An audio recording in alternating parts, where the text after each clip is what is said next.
Royals baseball from Kauffman Stadium, and after the most lopsided four-game series in Royals history, the Royals now begin a four-game series with the Chicago White Sox. And Royals baseball is presented by Academy Sports and Outdoors. Hi, everyone, and welcome back to the ballpark with Rex Sudler. I'm Ryan Lefevre. Joe Goldberg and Jeff Montgomery are coming up. Well, that was a bolt out of the blue, that four-game series with the A's. How do you dust yourself off from that one?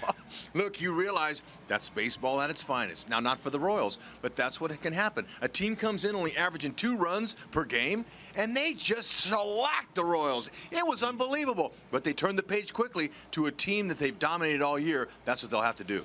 That ninth inning was fun last night as the Royals got 5 runs against the A's in the final game of the series. And as they turn the page to the Chicago White Sox, this is a team that the Royals have had a great deal of success against this year, the year before that, and the year before that. That's right. Now, hopefully their memory is very long and they remember all that, but they've got to get those bats working against one of the best in the business, Chris Sale. But I'll tell you what, these guys, they have the DNA and they know what they can do. They're still not out of it yet. They've got to continue to push, and find that energy that they found last night in the 9th inning. And the series begins with the Royals facing Chris Sale, one of the best in the league, but he has a losing record in his career against the Royals, and he's having a tough time keeping Eric Hosmer in the ballpark.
Conclude on Monday afternoon. Well, in typical humble Eric Hosmer fashion, he says he doesn't look forward to facing Chris Sale because he's one of the best.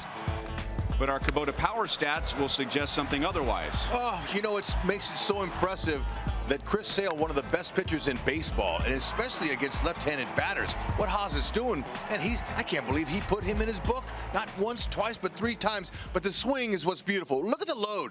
You know, he totally loads up. He's not going up on his toe, but you know what? The balance is great. The weight is back. Everything is ready to launch, but the whole key is don't move the head too far forward. Set the foot down, and look at the level swing. Love how the bat head stays in the zone a long time. He brings it through, right through level swing, catches the back underside, gets the backspin, and that ball is out when that front foot controls the swing. Beautiful job, Haas. And this will be a rematch between Ian Kennedy and Chris Sale from last weekend, which was a 2-0 Royals win. Kennedy was the winner. Joel and Monty are next.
Away from first pitch with the Chicago White Sox. Joel Goldberg, Royals Hall of Famer Jeff Montgomery. Chris Sale was excellent last Sunday.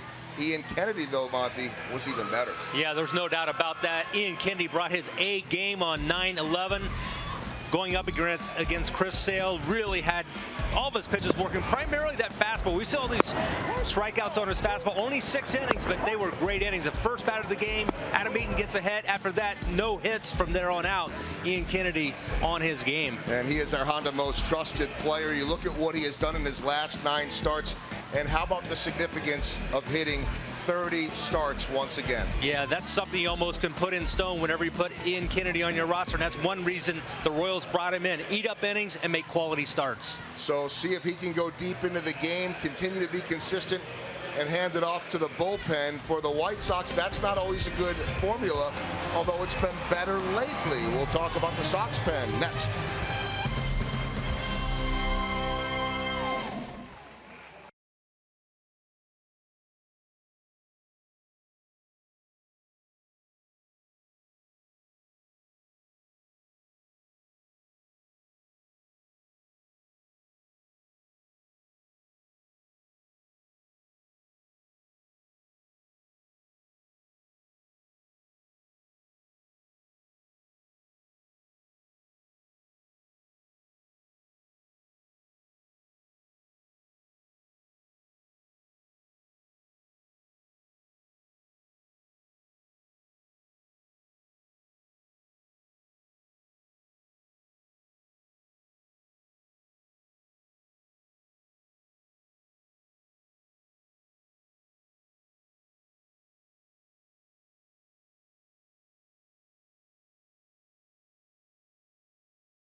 possible that Hunt's slugger?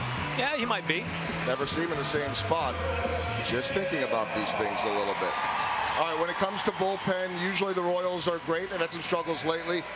And usually the White Sox are not, although they've been better lately. But against the Royals, Monty, this year, it's been one of the biggest differences between these two teams head-to-head. It really has. You've heard me say a number of times, a good bullpen will not guarantee you victories, but a bad bullpen will guarantee you will not have very many victories. And that's one thing the White Sox have really struggled. We go back to that series in May when the Royals had all of those comeback wins against the White Sox.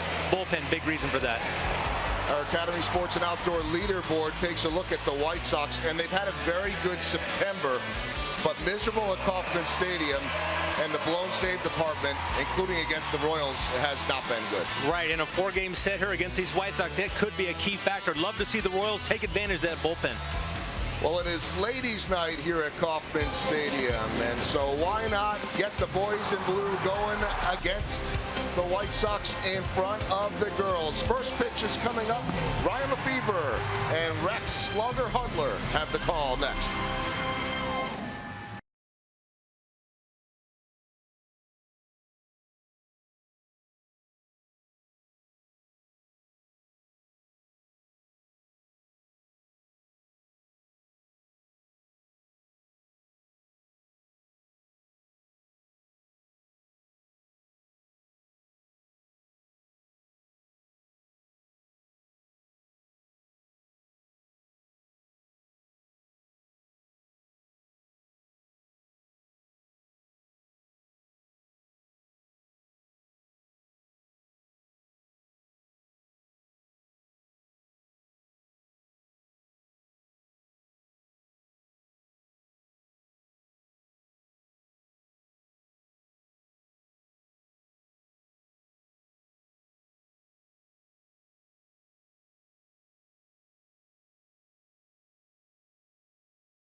The day. In fact, no batting practice with the tarp on the field, but we are told we will not see the tarp at all tonight, and a very pleasant 68 degrees.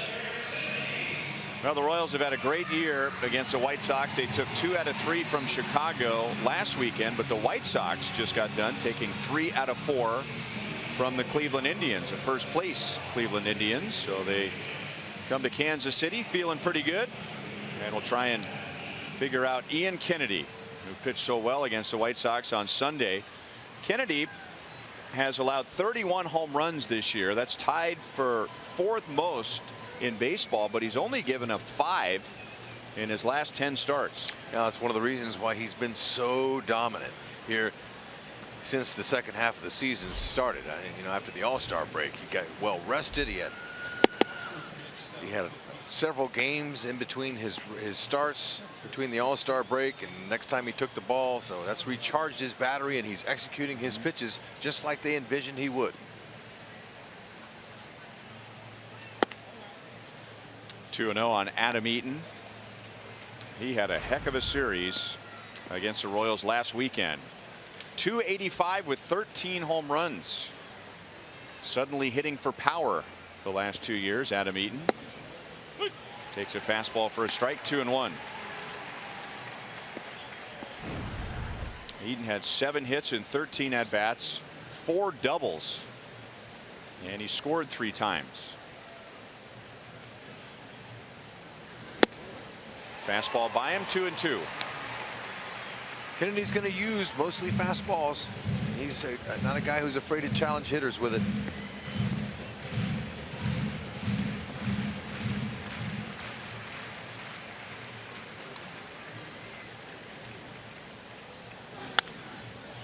Stays with a fastball. Still 2 balls, 2 strikes.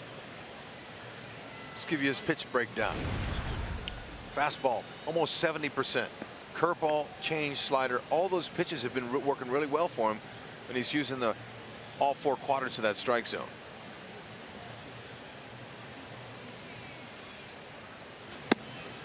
Three and 2 on Eaton. And why not throw the fastball almost 70% of the time? He has the most strikeouts of any pitcher in the major leagues with his fastball. That's including Max Scherzer and Justin Verlander. A couple of big name, hard throwing guys. 94 with that fastball. Still 3 and 2 on Eaton. And that's about tops that he'll go as far as velocity, but you know, he's got such great spin rate, they say. It has a little late life to it, takes off, and he's good with it just above the belt. If he's around thigh high and he's out of the middle, they can tag that like most hitters. Another foul ball. Eaton doing what he does, being a pest. Fouling off pitches. Doing anything he can to get on base. Whenever you have the nickname Scrappy, hardball player, hard nose, it means you're a fighter. Hunter Dozier in right field. Got a good read. 9 pitch at bat for Adam Eaton, 1 down. That's right, he did his job. Almost got an extra base hit out of it. But how about that? Right on cue, Hunter Dozier making his first career start out there. And yes, the ball will find you. And he's going to be on top of it. Good athlete. Has good speed. Not above average speed, but he's for his size. At 6'4", 225, he moves very well. Might remind you of another Royals first-round pick. Saladino takes a strike. Blonde-haired. Came up as a third baseman. Moved to the outfield. Made a very smooth transition to the outfield. 0-2 on Saladino. Ring a bell? Yeah, but only if, like this man here, he can become a regular. That's going to take him a few years.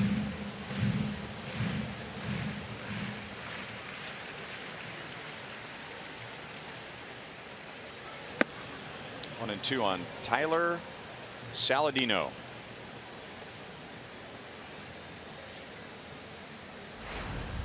Now these are his season numbers against everybody, but against the Royals he's hitting .359. And I think Robin Ventura finally figured out, you know, when Saladino plays against the Royals, he's pretty good. I think I'm going to move him up in the lineup. That's right, because he's a smart he's a baseball player, a little bit like Whit Merrifield. Now he doesn't have outfield ability, at least he hasn't shown it yet, but he's very smart, high baseball IQ, hits the holes and tries to go the other way.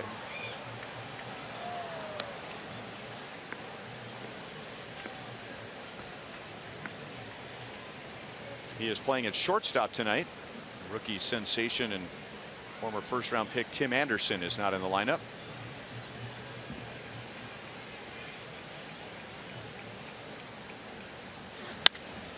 Base hit right field, and that may have been outside, as in not even a strike. Goes the other way well. Did that in the series back in Chicago when he wore out the Royals pitching staff.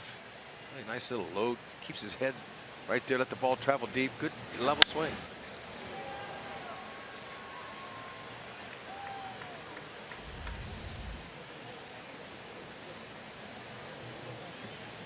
So with that base hit by Saladino, that matches the same number of hits the White Sox had against Ian Kennedy in 6 innings on Sunday.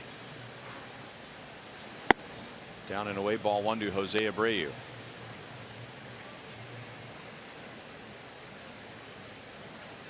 On Sunday, Ian Kennedy gave up a base hit to Adam Eaton leading off the first inning and did not allow another hit.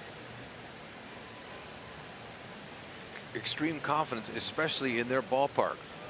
You mentioned home runs that he's given up this season.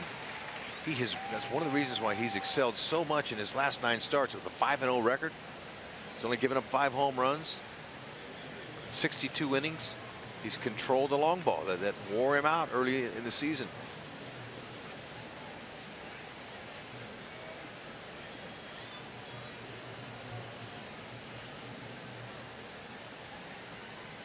One and one on Abreu.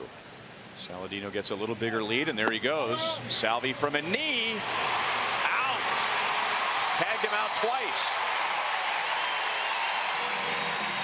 Nick Colon got him on his way to second base, and then Saladino overslid the bag, so why not tag him again? That's right. Stay on him. Salvi drops to the knee, saves a lot of time. Watch him. Drops to that left knee, stays right on. Quick release. I mean to tell you. Looked like he might have got his hand in there. Now looking at it again. So no wonder Colon kept the tag on him. So maybe it took that second tag to get him.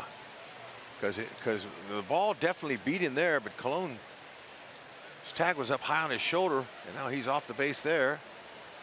Whoa. I don't know. I think they're going to take a look at this one again.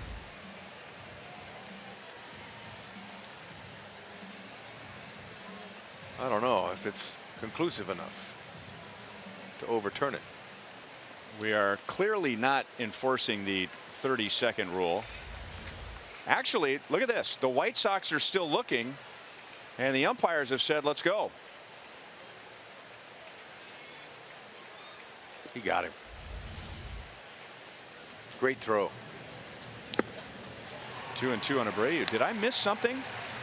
Because it looked like Robin Ventura was still turned and looking into his dugout, wanting to hear whether they should challenge or not. And now he's discussing it with his bench coach, Rick Renteria. And it looked like the umpires finally said, OK, we're playing. Right. That's exactly what it looked like. And that's a good thing, because on that play, he was called out. I mean, if they're going to waste a challenge early in the first inning, they would be 100% correct. So for Salvi, that's 29 of 61 base stealers he's nailed this year, over 47%.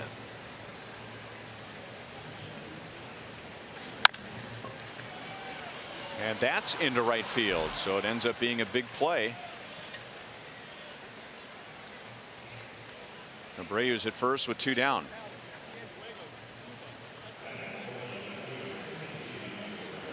If in fact that's what happened, Hud, that's the first time I've seen that since instant replay. Now he's talking to Todd Steverson, his hitting coach.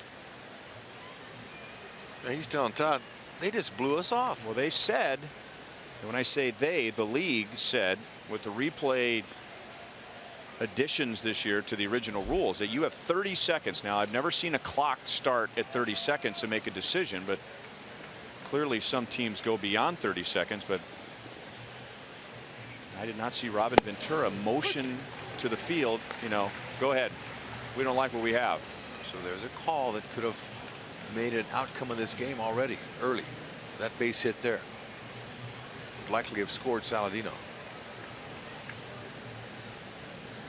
0-1 on Melky Cabrera. No balls, 2 strikes. And for the record, our guys in the truck have been going over all the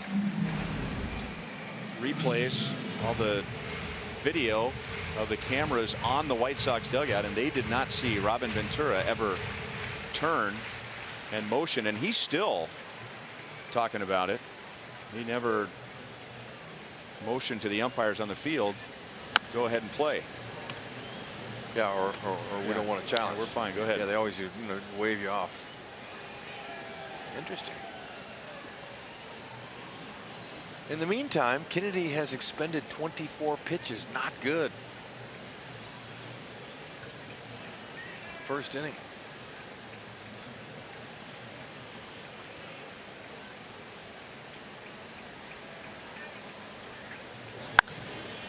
Popped up. Cuthbert wants it. Escobar takes charge. So a 25 pitch inning, but no runs, 2 hits. This was a huge play. It saved a run. No score.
Chris Sale.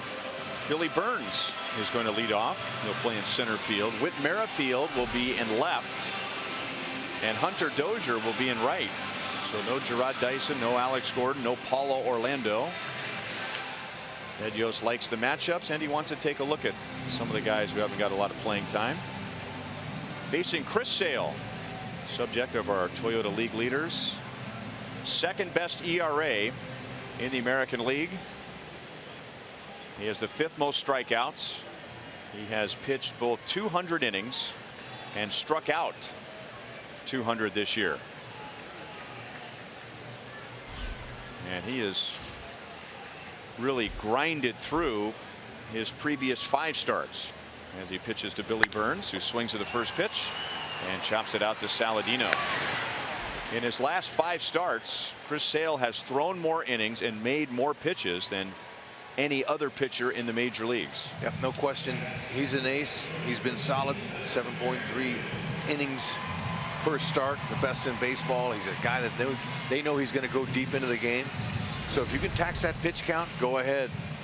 60% fastballs, and it's from that 3/4 arm slot. Very difficult to pick up. Arms and legs flying everywhere. 6'6".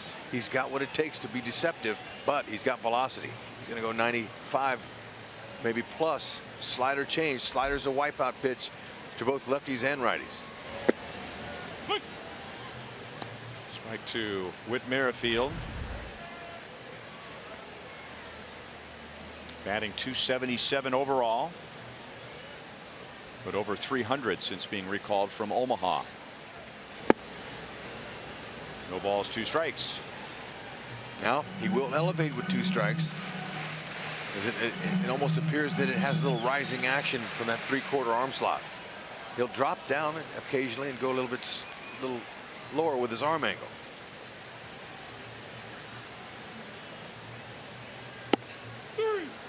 And he went a little higher in the strike zone there on the 0-2 pitch. 2 down. Just caught the corner. Home plate umpire Trip Gibson gave it to him. Always helps when you try to give a little body language, turn like Merrifield did there. Just kind of make it look like it was in, but caught the corner.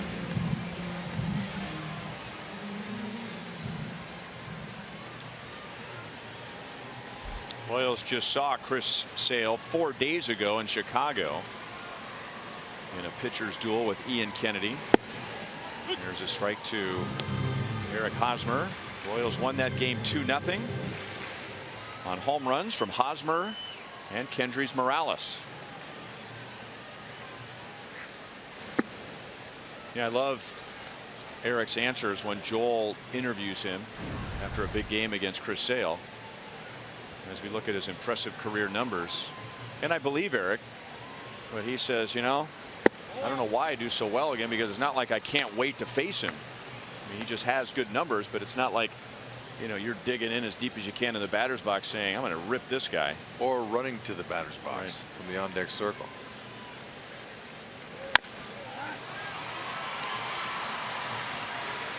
When Kennedy had a long inning, Chris Sale has an 8-pitch inning, and we have no score at the end of 1. Look at all the lovely ladies with their beautiful bags.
Well, HUD mentioned it as we went to break. It's ladies' night at Kauffman Stadium. And the feeling's right. You better believe it. Whatever happened to Cool in the Gang? Are they still out there performing? To think who sang that song, and you hit it right on the head.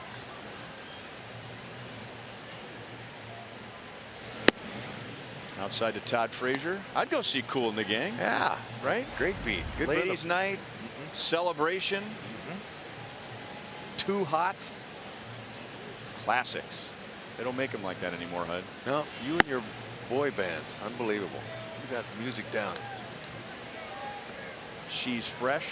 Oh, that was a great one. Yeah.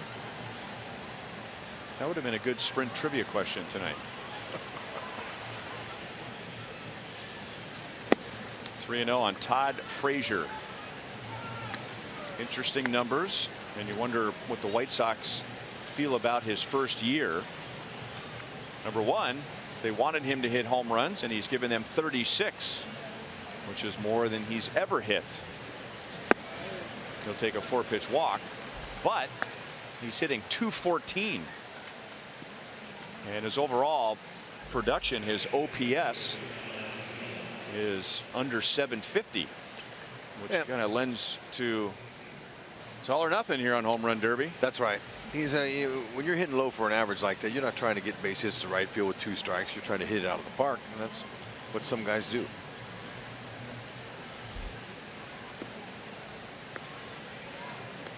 So leadoff man on for Alex Avila.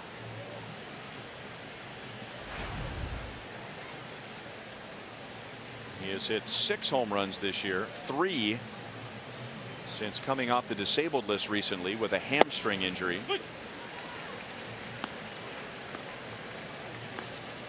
Avila has had problems with both of his hamstrings this year. He's been on the disabled list with a left hamstring injury and most recently a right hamstring injury. So if you're having issues like that and you want to make a good living in this game, you're going to have to make some gains in the offseason. Train accordingly. Work your core, work your legs. Just like Lorenzo Cain did that one off season. Met with the track coach here in Kansas City. He says, you know what, I got to find a way to train that's going to help me condition myself so I can stay away from hamstring problems, quadricep problems.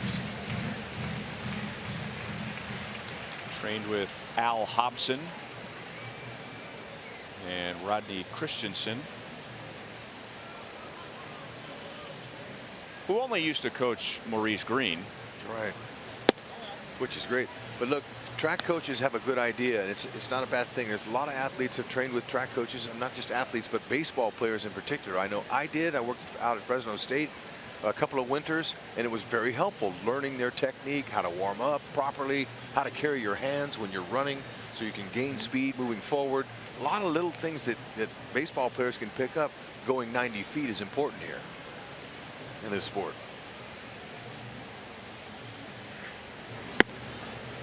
Breaking ball just low. 2-2 on Avila. We'll hope this is not a start like Kennedy had against the Red Sox in Boston on August 26th. Threw 107 pitches in just 5 1/3 innings. Very similar. A lot of guys fouling off some pitches early. He had a high pitch count, but he was able to stay in and win that game. The Royals came back offensively and helped him out. And that's just outside. Kennedy looks frustrated that he didn't get the call. That's the most frustrated in body language I've seen from him all year, right there. And that's good. He normally is just very stoic. You can tell he's just trying to hit those corners and hoping umpire Trip Gibson's not giving them to him.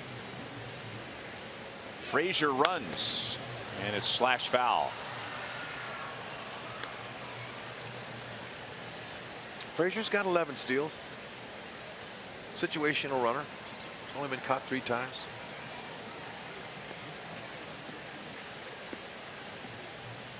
Walking back to first base, you got to keep your eye on the third base coach because he's given signs. That's what Frazier was doing. As he was walking back, he's rubbernecking. Nobody out. Opportunity to strike him out, throw him out if he wants to go again. He is running again, and that's ball 4.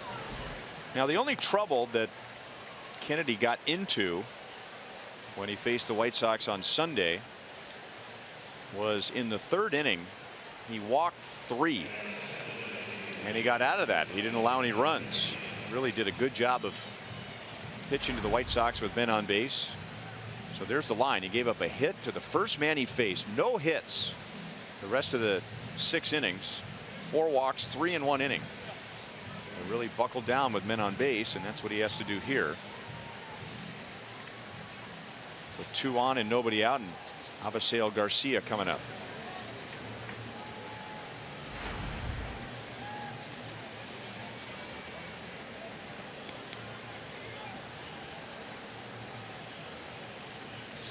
Nowhere near out of the woods with this guy, Avisail Garcia. He's hitting .341 with runners in scoring position. He's having a good year when it comes to knocking them in when they're out there.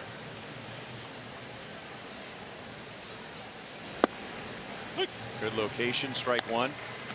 Garcia, we covered this last weekend. I mean, he's big enough to play on the other side of the parking lot, and looks like he should be able to hit a ball out of sight. But in the series in Chicago, he looked like he was content with just floating balls into right field. That's right. And he's taken after Jose Abreu. Abreu's been using the opposite field. He's a big-time slugger, and Garcia's kind of following his mold. What's the name of his hometown? Oof. Enzo. Enzo. I don't know. Uncle. He's from Venezuela.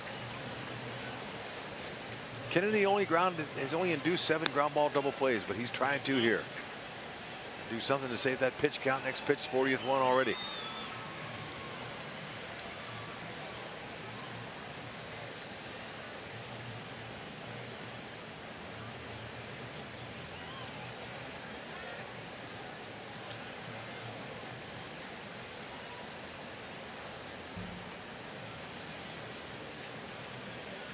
And another 0-2. And you're right. A lot of Kennedy's high pitch count so far has to do with things that he can't control. Foul balls.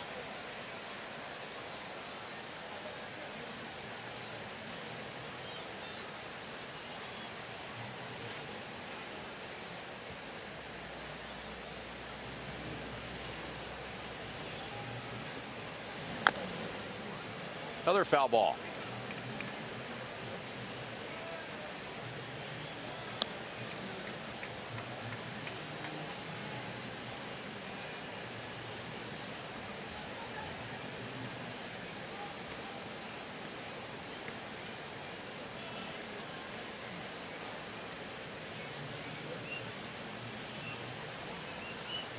.41 pitches, 9 foul balls.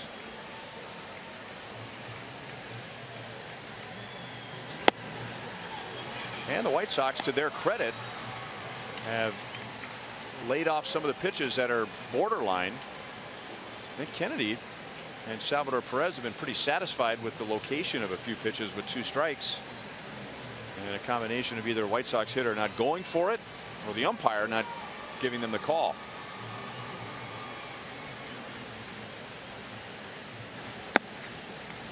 Two and two. Yeah, but you know, we're trying to be a little bit too fine, especially against Alex Avila. Avila's hitting .221. You know, he wanted to just go right after him and not try to nibble on the corners. Challenge him instead of walking him like that. But you know, this guy you want to be a little careful with because he's got a little bit more pop.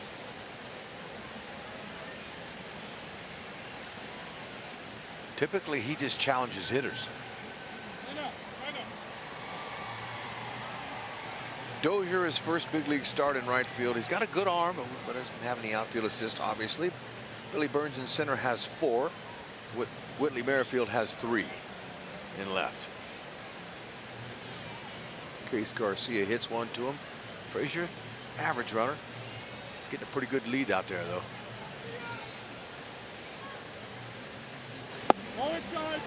And that's inside. Kennedy snaps at the throwback from Salvador Perez. It's off the plate. Look at all those pitches, man. That's going to end up catching up to him unless he can get some early count outs.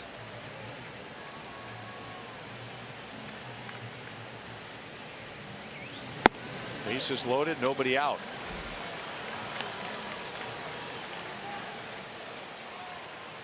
Kennedy obviously a little bit frustrated right now, showing some displeasure. I think it's up to Dave Island definitely to calm him down and try to say, hey, look, let's not worry about the umpire. Let's just get back down into the zone here, get that shoulder going north and south.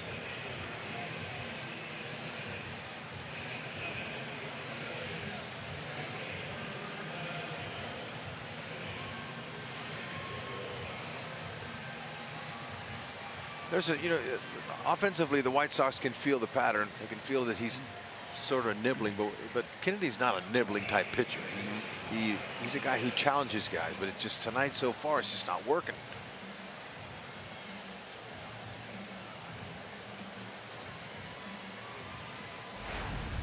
Carlos Sanchez, switch hitter, is playing at second base for the White Sox tonight, batting 8th, and a big spot here.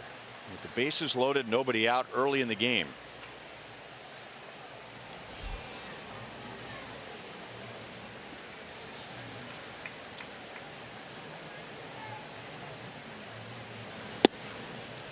Breaking ball for strike 1. All 6 of Ian's strikeouts on Sunday against the White Sox were with a fastball. And the White Sox have been very aggressive with Ian's fastball early tonight. Almost like that's the pitch that they're waiting for. That's a fastball by him, 0-2. I don't know if I've seen them swing at anything other than a fastball. Not tonight, they haven't. And this is a guy you want to go get. 8 and 9 hitter, Sanchez and Garcia.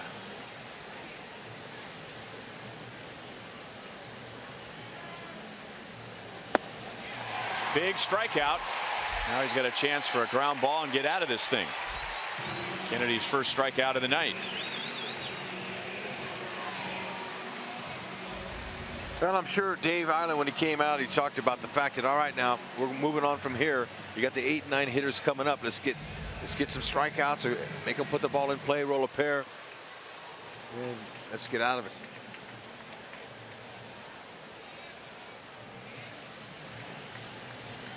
This is Leury Garcia, who's playing in center field, and like Sanchez, he's a switch hitter. Here he swings at a breaking ball. Cuthbert thought about coming to the plate, but Frazier had a good jump. The White Sox take a 1-0 lead on a ground ball to third. He had a shot at home, that's for sure, but looks like he didn't get the grip on the ball, and he wanted to make sure to get it out. Frazier had a good break from third base.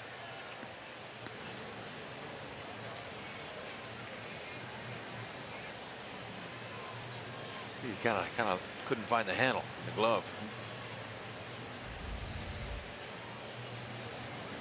Second and third, 2 down to Adam Eaton, who lays off a high fastball. Eaton had a long at bat, 9 pitches to open the game, and eventually flied out to right field against Kennedy. If he can get out of this after walking 3 with nobody out, with just 1 run, that'll be a success.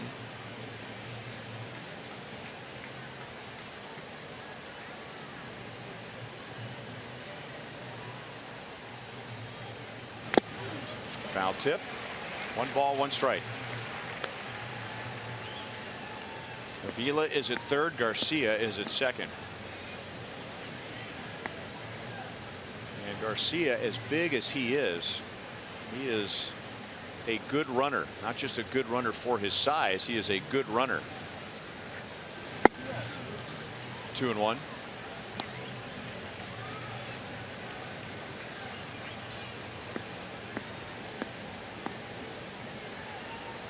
He has all the tools. Sure does. Avisail Garcia does.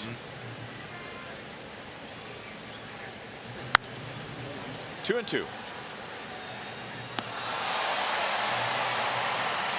Adam Eaton 2 years ago hit 1 home run. The most he had ever hit in the big leagues before last year was 3. And then he hit 14 last year for the White Sox, and he has 13 this year.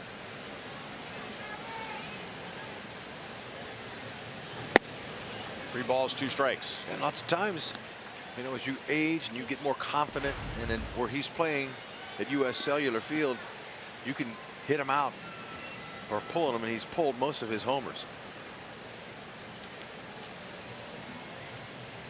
Making some improvements. Also, you're able to recognize what pitches look good to you and which ones you can handle, which ones not.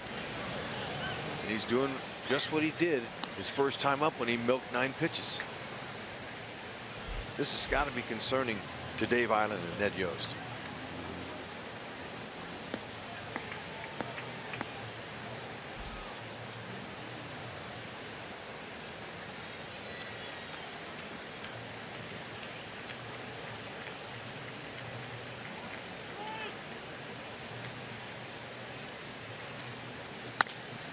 On the ground to Hosmer, to Kennedy, and that's the inning. So a lot of pitches. However, the White Sox had the bases loaded with nobody out, and they get 1. Nice job getting out of that.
The second inning. Here's our T-Mobile greater coverage of baseball. Opportunity for the Tigers playing a 4-game series with the Indians. Tigers are down 6 games in the Central, but they are just 1-11 against Cleveland so far this year, and Cleveland has a 4-1 lead in game 1 of that series. That's in the bottom of the 5th inning.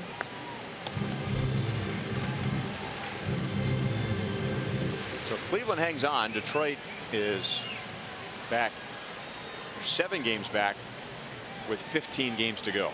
Yep. Cleveland is feeling pretty confident, especially if they can handle the Tigers in this series. Now, it's interesting how a mindset is of a ball club. When you own a certain team, you're like coming to the park going, oh no. Now the White Sox, watch out for the White Sox coming in here. They know what happened, the fact that the Oakland A's came in through here and just mowed through them. So they're using that as, hey, look, let's keep them down, guys.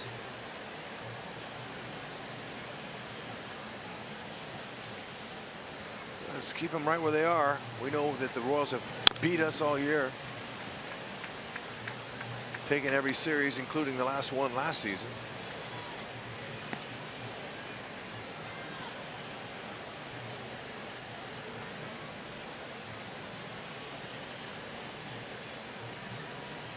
1-2 on Morales.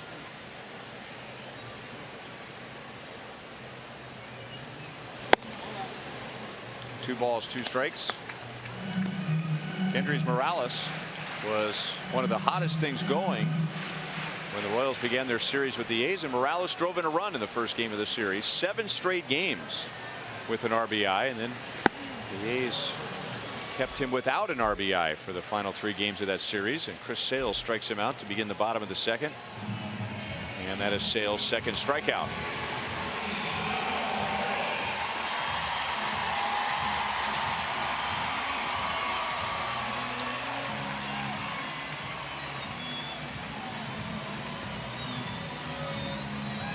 Happy birthday. And you know Salvi would love to deliver.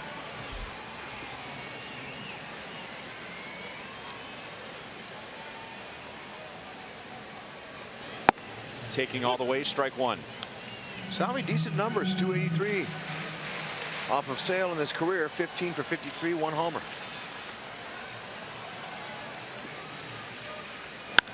Two homers maybe. Straighten out. Oh, and into the first row, foul.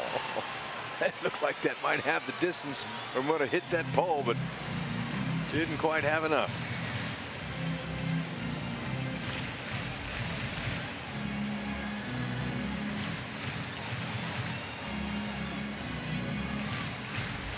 By the way, we showed you the sign wanting a Salvador Perez home run next to the foul pole, but that was the right field foul pole.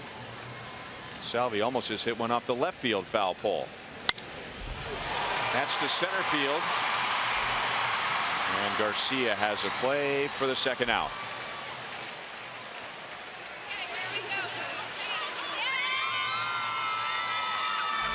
Ladies' night at Kauffman Stadium. I see a sign back there that says, "Hey, sexy Rexy." No, you don't. Yes, I do. That is not possible. Nope. That's not me. It sure is. Hey, they called me that in high school. Come on, ladies. I'm an old man. Thank you.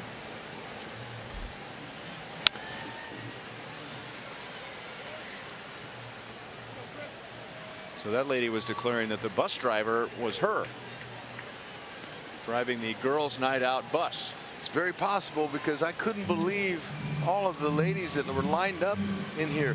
You know, the great. Just to see you. No, that's not true. Okay. They wanted to get that beautiful bag giveaway, but also an opportunity to socialize with the ladies.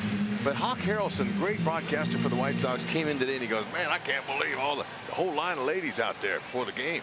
And I said, "Well, Hawk, it's a special night for them. They don't get very many evenings where they say, hey, we'll give you massages, we'll do some nails, do your nails, all the amenities they give the ladies in the back of the stadium there. It's really special. It's all kinds of tents. You know, they deserve it. They work hard."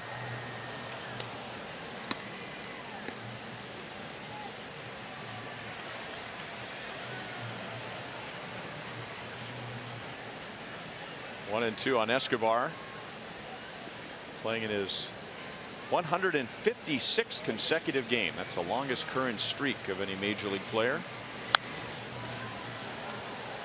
Still 1 and 2. Like Salvi, he's had some success off of Sale. 354 average. 1 homer. That's, how about that? Most hits by any other player. Pretty nice feather in your cap to be able to say that. Some bragging rights there. Hit well to left field, but it is a cool, damp night, and that ball just flamed out once it got out to left field. So no extra carry here tonight. We played 2. The White Sox lead 1-0.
sweet sign. The only thing that's missing is it should say sexy Rexy.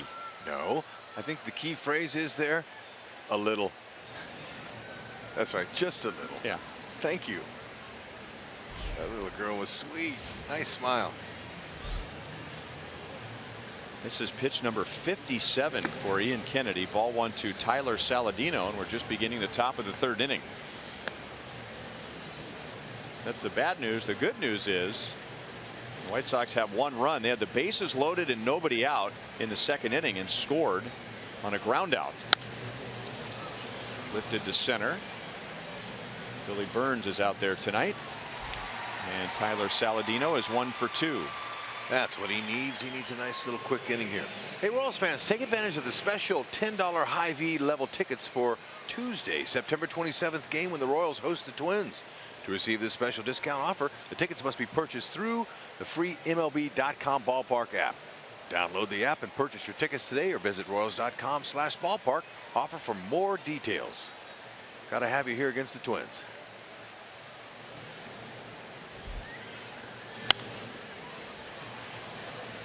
If they would put those balls in play instead of fouling them off, his pitch count would be exactly where he wants it, right around 25 or 30. It's closing in on 60. Which is a lot when you're done with 3 innings, let alone 1 out in the 3rd inning. Right. So he could use some quick outs. Curveball almost got Abreu on the elbow. He singled to right field his first time up.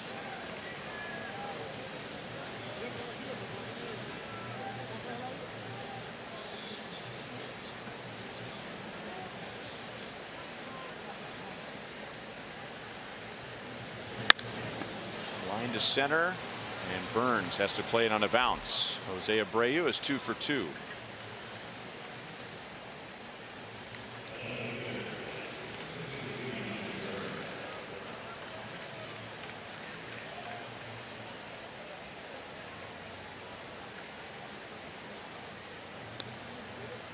Abreu, well, he's raking. He's a hot hitter right now. Last 11 games, 391 coming in.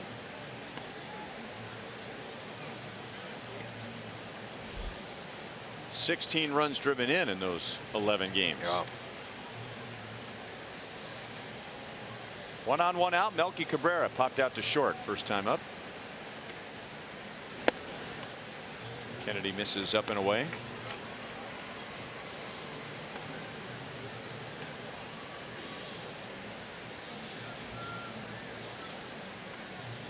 We were reminded of Melky Cabrera's 1 season with the Royals yesterday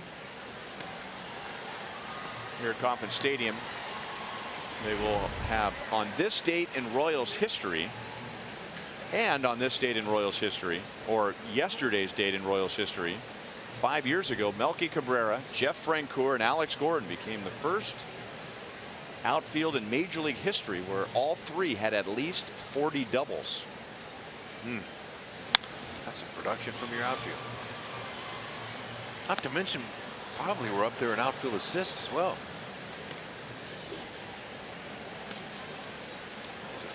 Nice defense out there.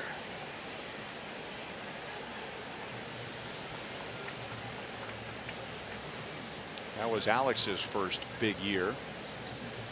His first full season as a big league outfielder. That's line to left field and fair into the corner. And Merrifield did a great job of getting to that ball before it got into the corner. So it's a double for Cabrera to put runners at second and third. But I think if he waits and plays it off the wall, the White Sox have another run. You're exactly right. This is a heads up play for a guy who's bouncing around playing all the outfield positions. He accelerated into the wall. I'm going, what's he doing? But he slid. I'm wondering how he's going to stop. That is so smart. Heads up play, picks it up. Had he went to second, probably would have held Melky, but you can't do that with the runner ahead of him. Excellent play.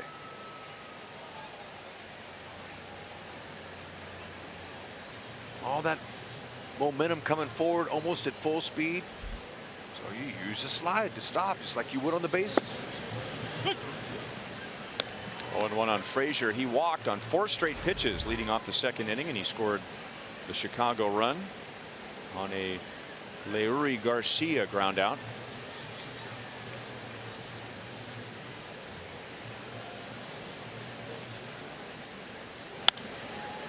Oh, and 2.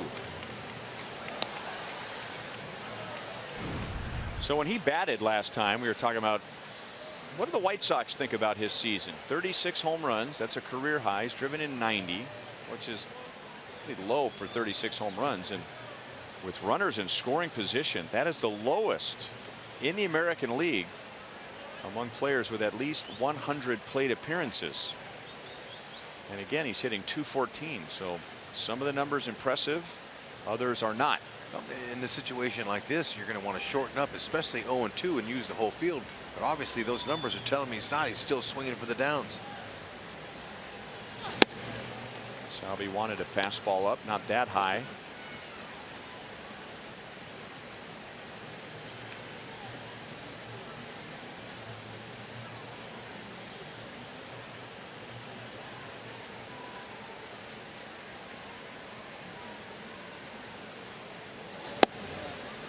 And now 2-2.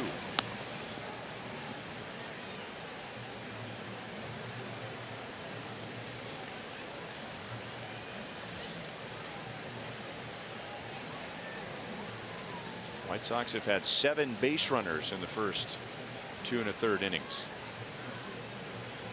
And this is pitch number 70.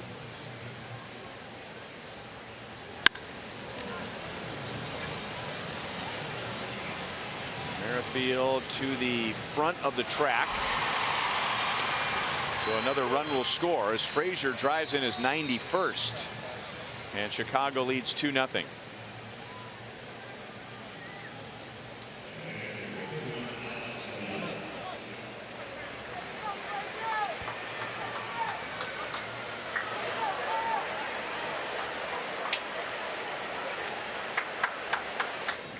So no big hits yet against Kennedy, but a run here and a run there.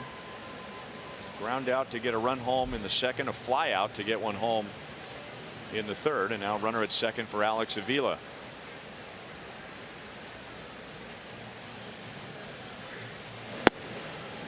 It's a strike over the outside. Avila walked in the second.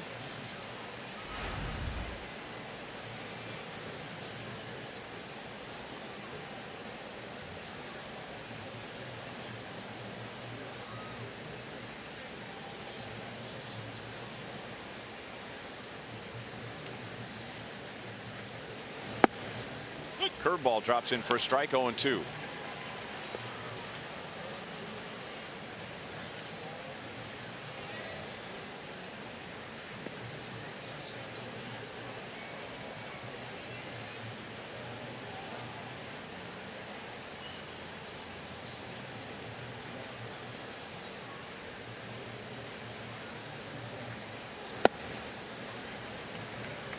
Avila, he never swings unless it's right down the middle. He walks more than he gets any hits. 31 walks now, including that walk he had in the first inning. He's got 33 hits, 6 doubles, 6 homers. That's it for extra bases. Strike 3 called. 74 pitches, but no big hit yet. Big hits last night. Hunter Dozier, his first major league hit. Christian Colon, his first major league home run. They're coming up in the bottom of the third.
And after thinking she was having an allergic reaction to a Christmas tree, Julie went to the emergency room and found out she had suffered a silent heart attack with 2 blockages in her heart.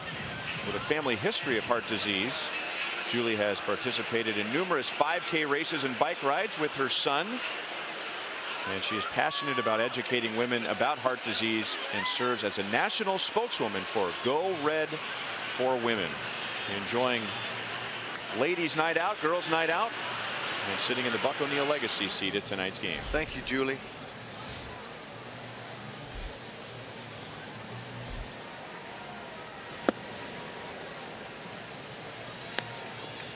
Chesler Cuthbert, Hunter Dozier, and Christian Colon.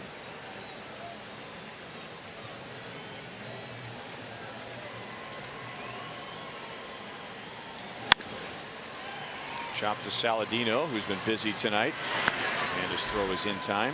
And Chris Sale has set down the first 7 Royals. Here's Hunter Dozier, and let's bring in Joel.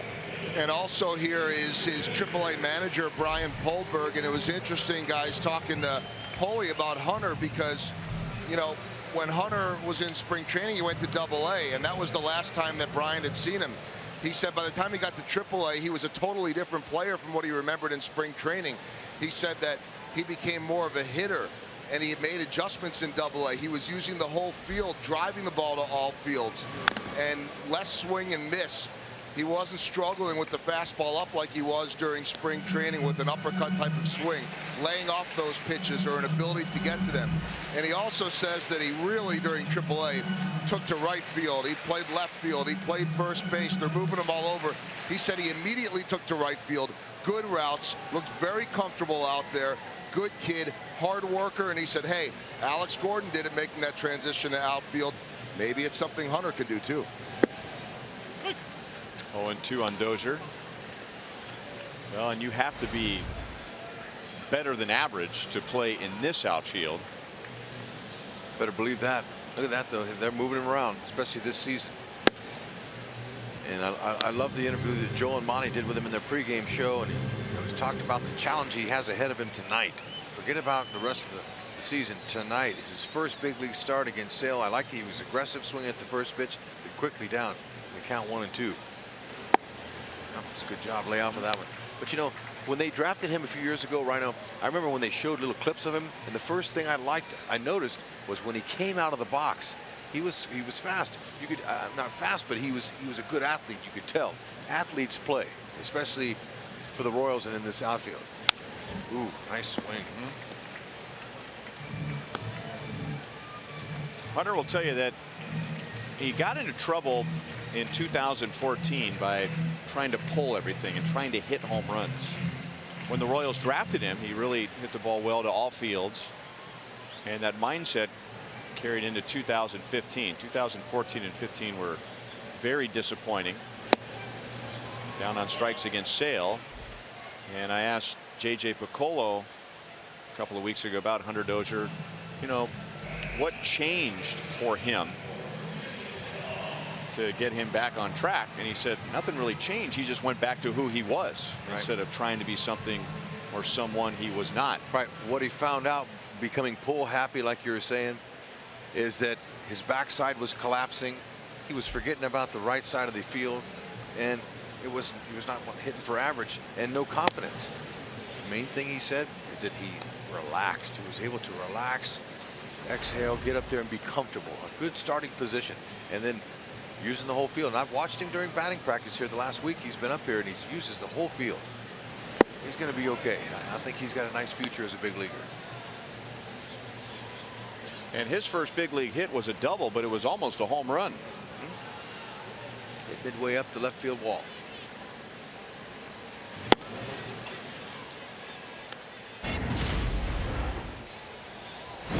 Just an eighth of an inch under that, and that would have been out. That's all. Maybe a quarter of an inch. Right down the middle. He almost got Sale there. In that last at bat, he had a couple of good swings. Chopped to short, and once again it's Saladino who leads Abreu to the bag. Chris Sale opens with 3 perfect innings on 4 ground balls to Saladino.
over the Royals to the 4th inning. It's time for a premier Mazda of Kansas City game break.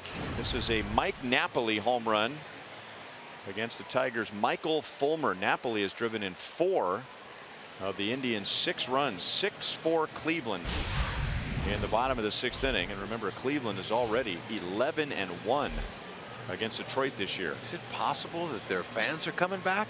About time. It's looking like it did back in the day when they had the record sellouts. You and I got a chance to experience that, and could you have ever imagined, having gone to Jacobs Field in those years, that someday a contending Cleveland team would be drawing 15, 16, 17,000 fans? Never. I mean, that place was rocking for years. Yep, and fortunately, towards the end of my career, I was able to be a player when they called it Jacobs Field, and so I played in that environment, and it was really intense with all those guys. They had all them sluggers, and then went to the booth, the same thing. They had several years of full sellout crowds, but now recently the highlights I've been seeing, they're coming back. They should. Colon, that is not an easy play, and Garcia is the first out of the 4th inning. So that's the good news for the Cleveland Indians. The bad news is they were hoping to get their catcher Yan Gomes back. Our University of Kansas hospital injury report. He's been out since the middle of July with a separated right shoulder, but now he's done for the year. During a minor league rehab game, he was hit by a pitch on his right wrist, which is broken. So no Yan Gomes with the Indians for the rest of the season and postseason. More buzzard luck than that guy has. Now, Colon, wherever you put him, he's got great hands, very good feet too. He's a solid fielder. There's no question about it. His hands are extremely soft. He can make any kind of play for you out there defensively. Might be a little bit shy when it comes to range, but anything that's hit near him, I don't care how hard or how soft, he'll turn into a marshmallow. Watch this. Oh, look at that. He made that look like it was no problem. And that's a hard play, right? Oh, that had topspin on it, and it short hopped him, and he just made that look like it was just nothing. Salvi took one there on the foul ball. Got him up on the chest, rib cage area.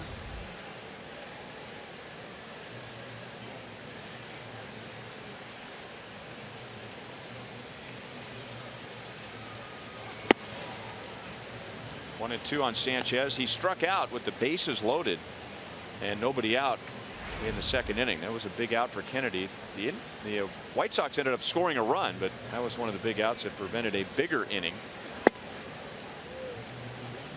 2 balls, 2 strikes.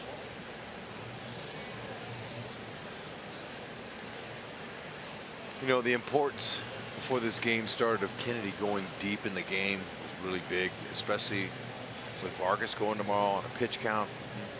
Ned knows he's going to get into that bullpen, and with Kennedy now mid-80s pitches thrown, you're going to have to go to that bullpen sooner than Ned hoped for.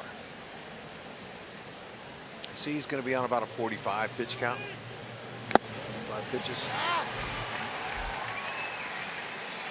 That's Kennedy's 3rd strikeout. 2 down in the 4th inning.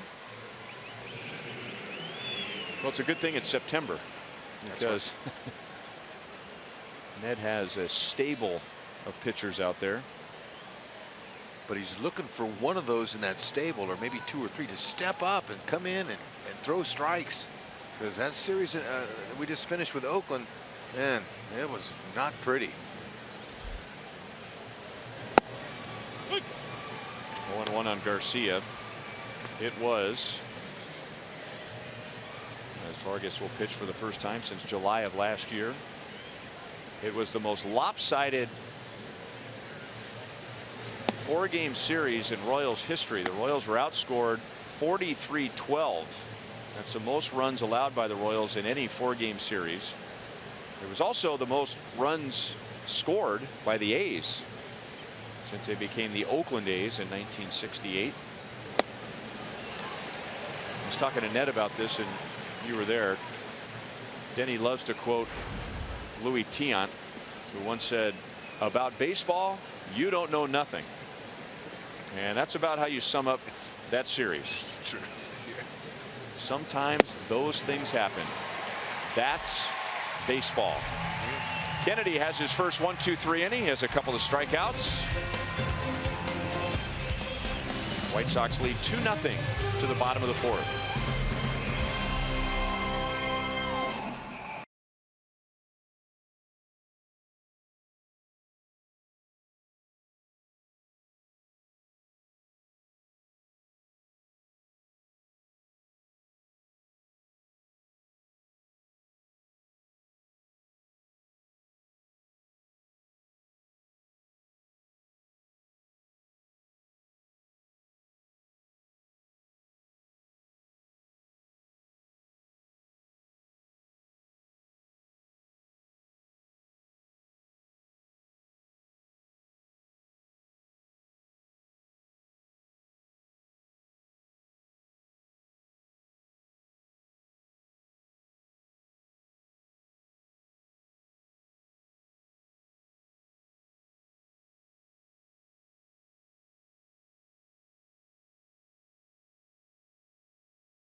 Time for the hot dog race, and on ladies' night, who else but the lovely ladies racing the hot dogs. And man, I don't know if I've ever seen a slower pace, but obviously they enjoyed themselves before the game and the pre-game festivities, and the ladies are all happy. Those are probably three moms who are going 100% all the time and said, you know what? What's the hurry? Yeah, at their own time, their own pace. Royals have been 9 up and 9 down against Chris Sale. Billy Burns is leading off and playing in center field. He grounded out to Saladino on Chris Sale's first pitch of the night. Saladino has handled 4 of the 9 outs. 0-2. It's a tough draw for Billy, but he's happy to get 2 games in a row as a starter. Try to get some kind of rhythm going. Hasn't shown much at all in the Royals uniform. Hadn't had too many opportunities. 1 ball, 2 strikes. Billy Burns last year finished in the top 5 for the American League Rookie of the Year voting. And he swung at Sale's first pitch tonight, and he did a lot of that last year. He had a lot of success swinging at the first pitch of an at-bat. Sale strikes him out, and the league had adjusted to him this year with the A's, and we're giving him far fewer hittable pitches on that first delivery. Tough job playing off the bench with timing. Folks, cheer on the Royals tomorrow and feel like a part of the team in the Royals batting practice pullover presented by Fox Sports Kansas City. First 15,000 fans through the gates will receive a BP pullover. Purchase tickets today at royals.com/promotions.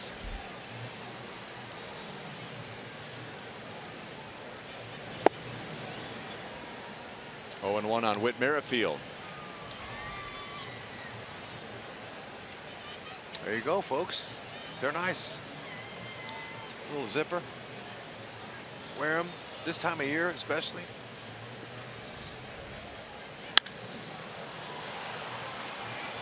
Left center field. Garcia and Cabrera out there, and it's Garcia making a 2-hand grab. And Sale has set down the first 11.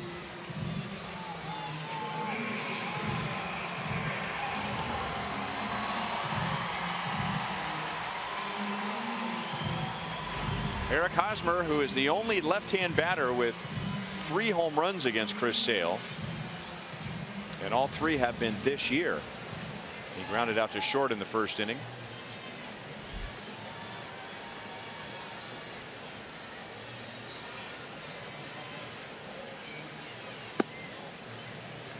Down and away, ball 1.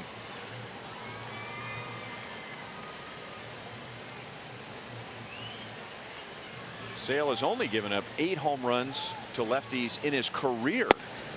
He's been around for a while, and 3 of the 8 are off the bat of Eric Hosmer. Not bad. A majority of those are all fastballs too, because it's so tough to be able to keep that shoulder tucked, that right shoulder in, on a guy who's throwing from sidewinding like that. And now Sale makes a good play, and he opens with 4 perfect innings. That was a 9-pitch bottom of the 4th.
He's in right field. So we ask you, with our sprint trivia question tonight, who was the previous Royals first-round pick to start in right field?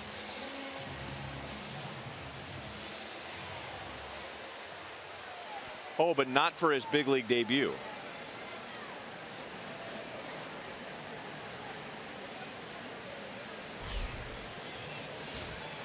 Doesn't change anything for me. It's still hard. Get it. I think it's a trick question, and I think it's happened since you were here.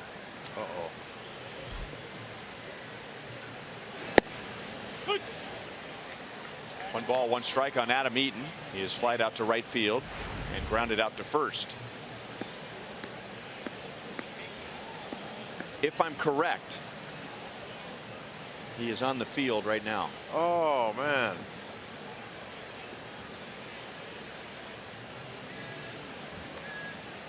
Which our director, Steve Kurtenbach, reminds me that could also be a White Sox coach or an umpire.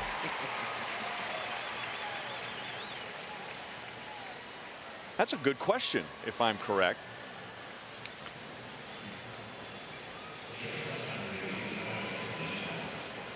How about Merrifield? He wasn't a #1 pick. Nope. There are 3 #1 picks on the field, and they're all on the same side of the field.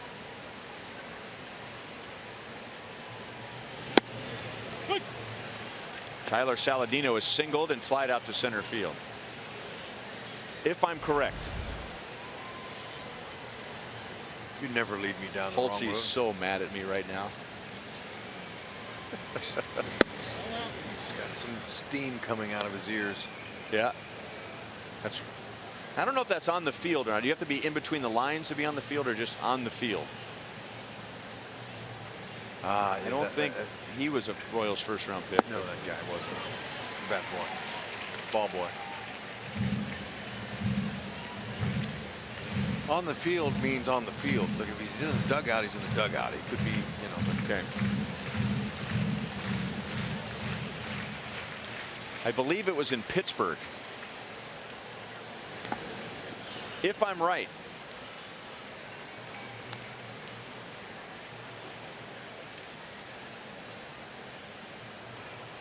Saladino is single to right and fly to center. Okay, well, it was not in Pittsburgh.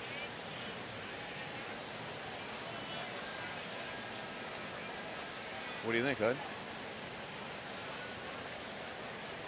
Be Hosmer? I think it was an interleague game when, remember, they were trying him out in right field. Oh. Saladino, that should go as a base hit, and it is. So another hit against the Royals, his second tonight. Well, this ball probably was knuckling. He hit it hard, and by the way that Escobar, the Gold Glover, looked at this and couldn't catch it, tells me it probably was knuckling. You might get maybe 3 balls a year, maybe 4, that come at you with a knuckle, that are knuckling, especially with that one as low to the ground as it was. Very difficult to glove that. That's a tough play. Hit speed probably around 100.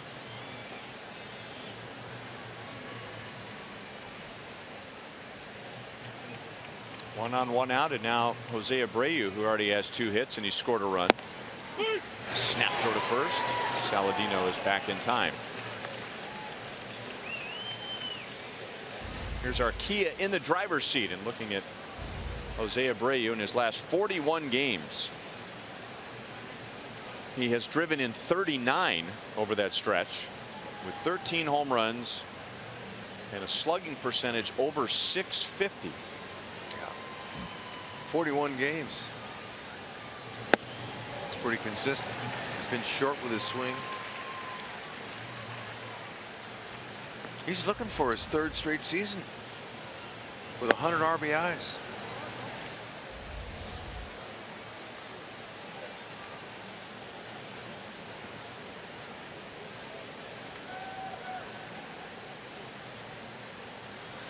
First 3 seasons in the majors. Impressive.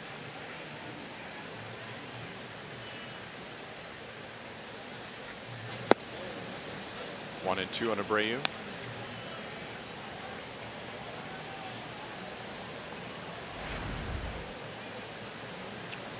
There they are.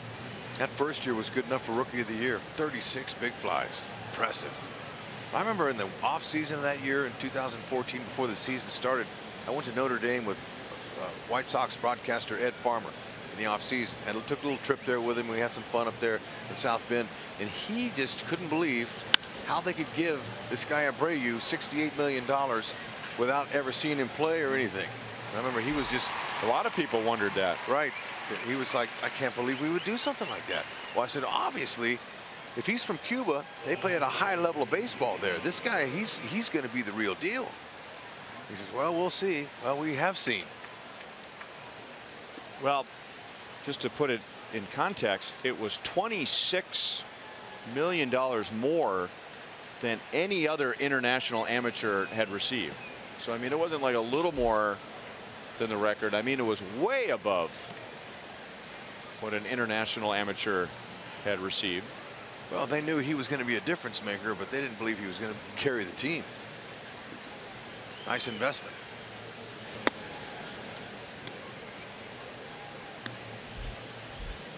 .100 pitches for Ian Kennedy. He's been efficient since the 3rd inning, but 25 pitches in the first and then 31 in the second. And now the phone rings as we show you those numbers out in the Royals bullpen. Merrifield over from left. He'll make the play. And Kennedy faces just 4 in the top of the 5th inning.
All of the world's most challenging places now during the Jeep Celebration event.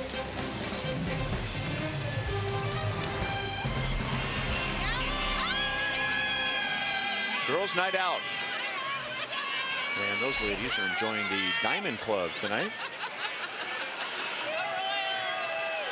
Wondering if there's a chance that they could meet Sexy Rexy.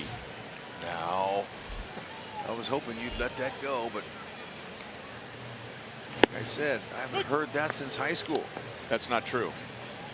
Joe Buck calls you that. He does? Yeah. First World Series, or the World Series 2 years ago, we ran into him and he called you Sexy Rexy. I don't understand. Well, when you have a name like that, I guess it rhymes, but it has nothing to do with the real definition of the term. Really? Maybe those tight pants you used to wear. They're getting tighter now. I'm going to have to do something this offseason. That road food's been getting to me. 5 strikeouts for Chris Sale. And he has set down the first 13 Royals tonight.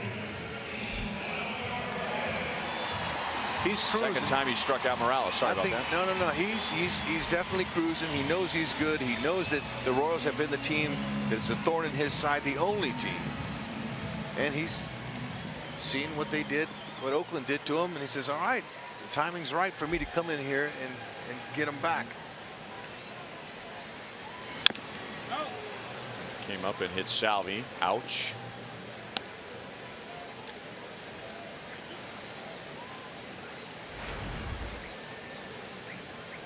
Salvi flied out to center field in the second inning.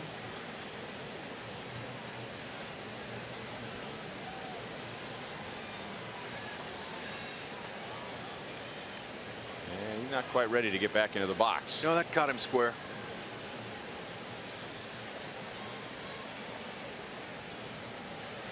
If he didn't have any protection, it'd be carrying him off right now. Look. Now look, Sale in his last 6 starts against the Royals, they're hitting .321 off of him. Okay, the rest of the American League are hitting .214. So when I say that Sale has had difficulty with the Royals, that's exactly what it is. They have his number, but tonight he's got theirs so far.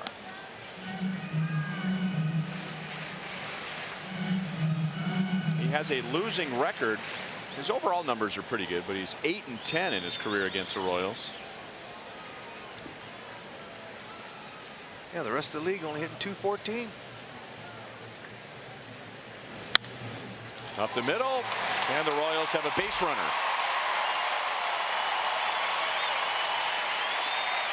So the bid for a perfect game is over.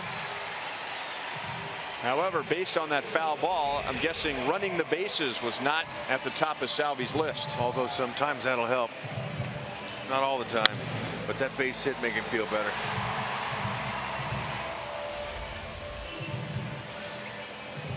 Well, puts a smile on his face. Somebody's having some fun with him on the other side of the diamond.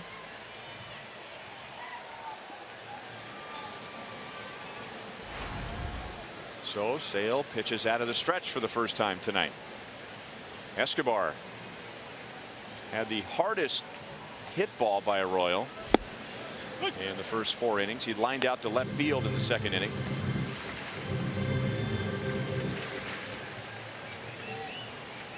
And with his line drive, even though Escobar doesn't hit a lot of home runs, but with his line drive, we saw that the ball is not carrying tonight. Wasn't real warm during the Royals A series, but there was enough humidity where the ball did carry. And there was some wind. Not much wind tonight. A lot of rain today. Very low humidity. And Escobar hit that ball hard to left field, but it didn't get any extra carry. Yeah. In that Oakland series, Ryan Healy, the third baseman, when he hit that ball over the fountains, that was the 5th longest home run of the season in baseball. And that slider there, the pitch before that was a slider, and Esky got it, was up and he almost got it, but the league's only hitting 176 on that slider. 102 strikeouts with that pitch. Coming in, his 220 opponents average against him in Sale. That's 4th best in the American League.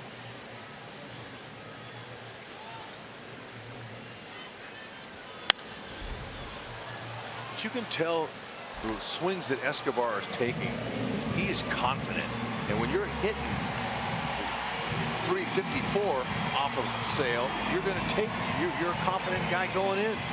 I remember facing Randy Johnson. I would run to the plate because I couldn't wait to face him. I was hitting 350 off of him. And Esky's feeling the same way. Confidence is big when you're facing a guy like him. And you know, every hitter wants to face an ace. Now they expect you to go 0 for 4. Ooh. 3 sliders in a row. They expect you to go 0 for off a guy like that. But if you get 1 hit, maybe 2 hits off the guy, that makes you look good. You're saying, hey, look, I got a couple of hits off of him. And that was one that was a good hitting pitch, and Escobar just froze him.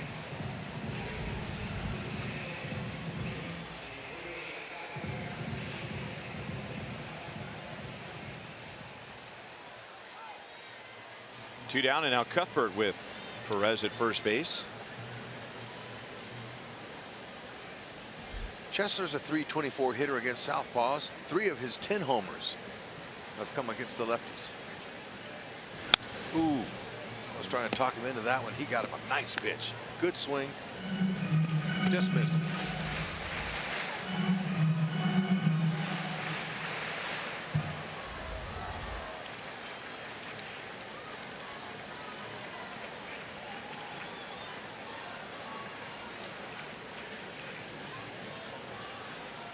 Chesler grounded out to short in the 3rd inning.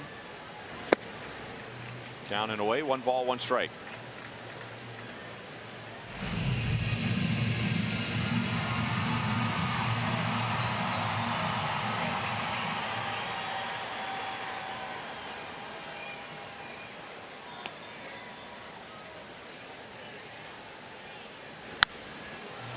Fair ball over the bag. Oh, and it plugged nicely. Salvi will be held at 3rd. Another double for Chesler Cuthbert. 18 since the All-Star break. That's among the league leaders. 2nd and 3rd with 2 down. Oh, I mean, that ball went right over the bag, just over the corner. Got out in front of it, stayed down low. Look at him bend that back leg. That back leg, it helps him get down to reach that pitch. Look at how it's stuck underneath that wall. We haven't seen that too many times.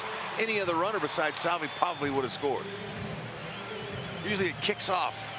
This time it just got stuck up underneath there, almost hit the water bottle.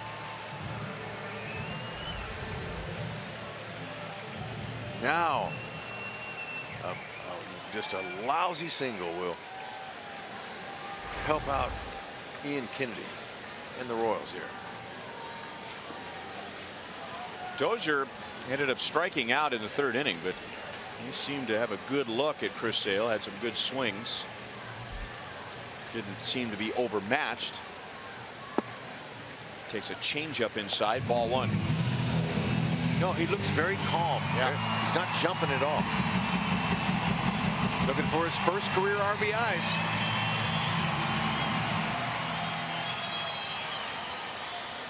Sale elects to go back to the windup with runners at 2nd and 3rd.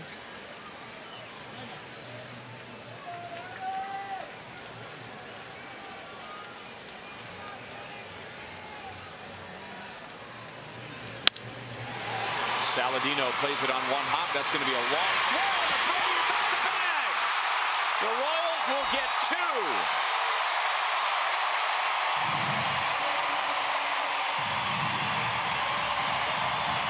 They're going to call it a base hit, so he gets his first RBI. The second one scores on the air.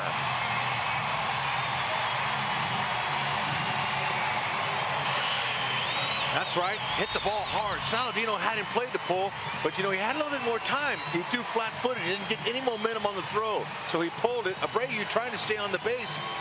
Couldn't do both, catch it and tag the base. Now look at, he had enough time to get a little something going, but he didn't take it.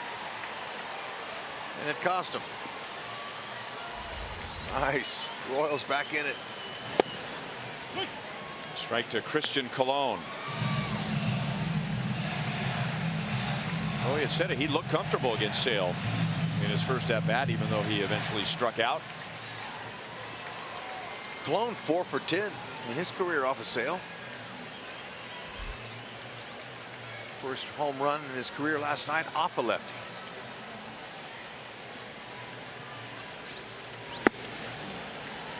One ball, one strike.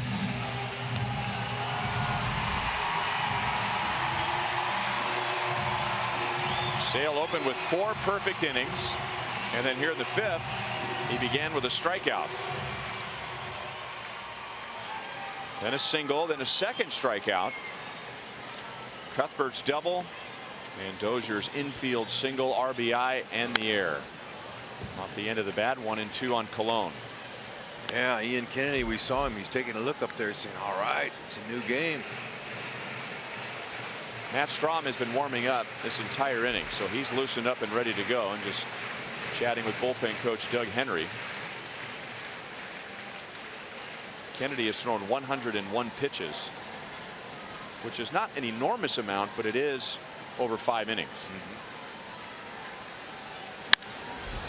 That's well hit to right field. Eaton's first step was in, but with some nifty footwork was able to adjust and make the play. The Royals tie the game.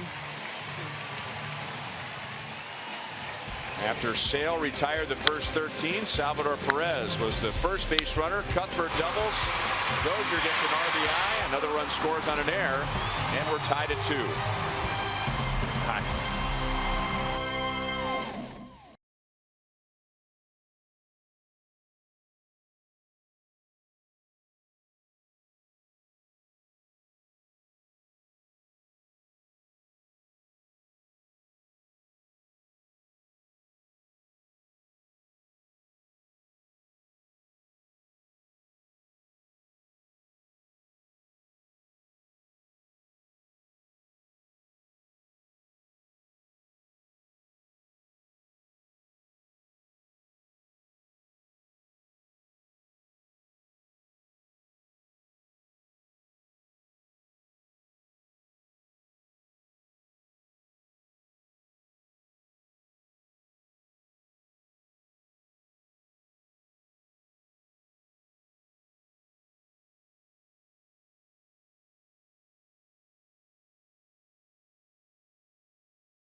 First big league hit last night.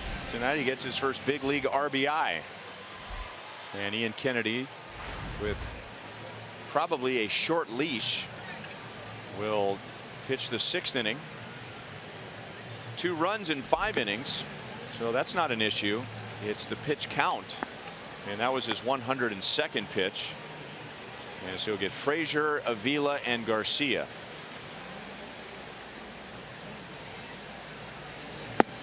He's thrown as many as 116 pitches this season, and that was back in May 18th against the Red Sox here at home. How many innings? He went 5 2/3. Frazier pops it up. Kennedy's been around. He knows, even though it's hit right to him, and he's a professional athlete, and he wears a glove, and he's been playing since he was 3, and he's not allowed to catch it. All right, and you know, you mentioned, hey, maybe one year they say, hey, we're going to work on the pitchers catching everything. It'll never happen. It's just never happened in the game. And the athletes are much better in this modern game, much better fit, better shape. But that's come from way back in the day when pitchers weren't as good athletes, and so they didn't want them near them. So that the corners, catcher, they all have that area. Good curveball for a strike to Avila. He has walked and struck out.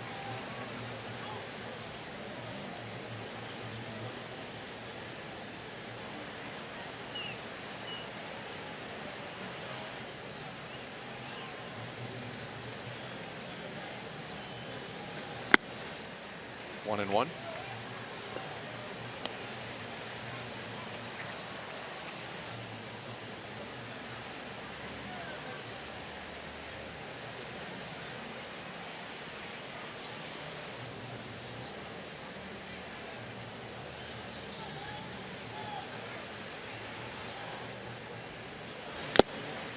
One and two.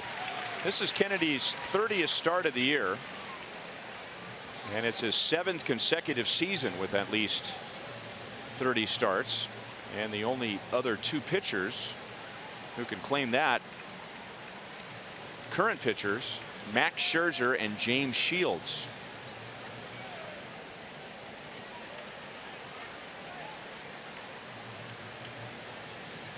That's an impressive stat for organizations that are looking for guys that can carry the load, keep the bullpen fresh.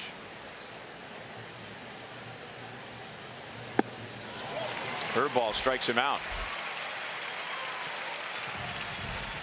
That is Kennedy's 5th. If you look at your schedule, this is a 3-game series, but on Monday we'll be making up a game that was rained out earlier in the season. So it's a 1:15 game, and it's going to be a Buck night. So you can enjoy the Royals and hot dogs and peanuts for just $1 a piece. Buck Day, if you will, Monday afternoon. Tickets at Royals.com or 1-800-6-ROYALS.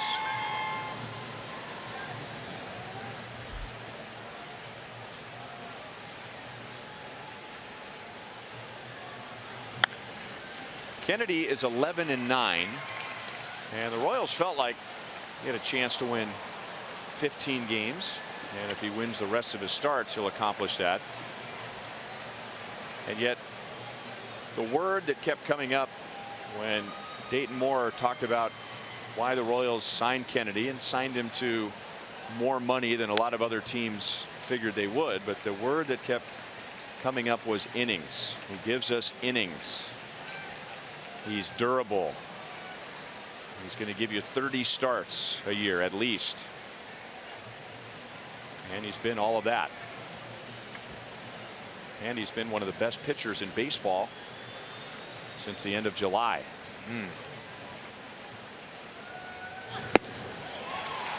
Garcia strikes out. How about that recovery by Kennedy? 55 pitches in the first 2 innings, and he ends up going 6. So I've given 2 runs. He's starting to smell it.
Bottom of the 6th in a 2-2 tie. Got tennis. Got friends. I didn't catch the end of that t-shirt, but how can we miss the sexy Rexy sign? And here's why. Sexy Rexy. Look at those pants. Hey, that's how it was. Look at everybody else's. Burns drops down a bunt, and the throw is offline.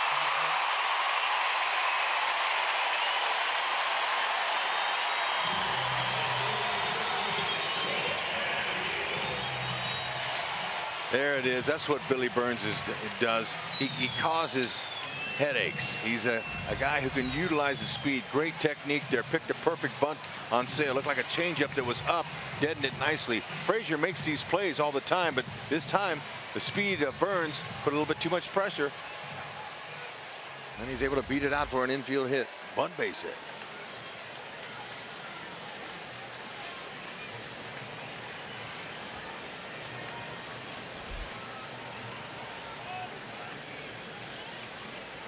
Now Whit Merrifield. And that's drilled to the gap. Nobody is there. And with Burns' speed, that's an easy run. With Merrifield's speed, that's a triple.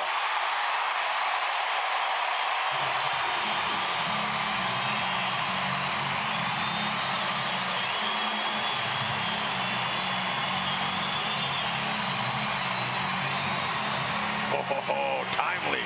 How about the first two hitters in Ned's lineup? Burns with a bunt, base hit, first pitch ambushed, 91-mile-an-hour heater right down the middle. It's almost like Whitley willed that ball to go to right or left center. That was a perfect stroke. And Burns says this is no problem. It's a walk in the park. Scores easily. Merrifield with his second triple. Getting it done. Ian Kennedy's the beneficiary of that run. He'll take it. Look at Merrifield hit the inside part of the corner. That bait inside there. Nice little left lean. Timely. Nobody out. Sox infield in. 0-1 on Hosmer. So figure Kennedy's done now 111 pitches. We've got a chance to pick up a win. And remember, the Royals did not get a base runner tonight until 1 out in the 5th inning. And now they have the lead. Hosmer's grounded to short and grounded back to Sale.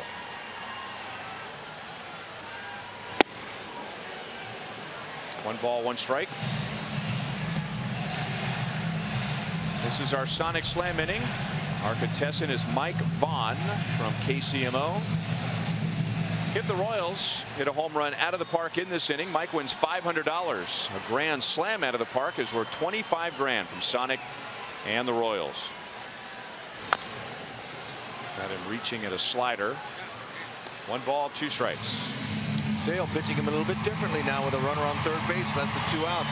His Haas's first 2 times up, he went with fastball's first pitch. Now he's throwing that slider to him.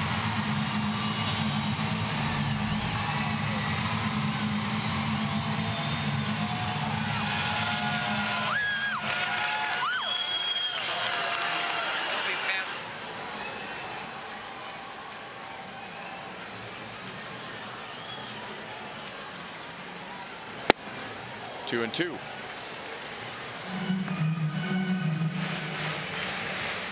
Third time around, the Royals are starting to get to Sale. Let's check him out. First, second, third time through, this guy gets better. Typically, it's the other way around. But we mentioned before, the Royals have Sale's number. And for a while there, it looked like it was going to be Sale's night. And you just never know in this game. 7 strikeout for Sale, and that's the first out of the 6th inning. So Sale retired the first 13, and now the Royals have 5 hits in their last 8 at bats.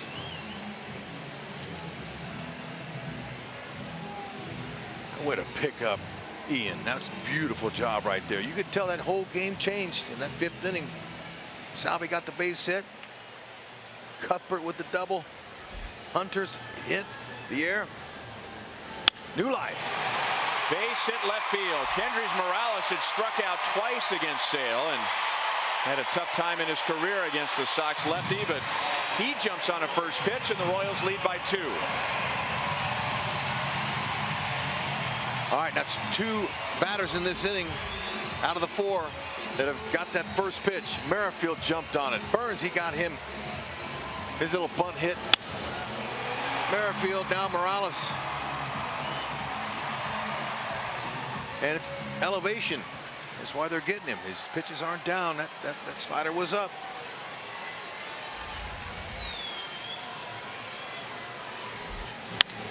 And there's a ground ball base hit for Salvador Perez.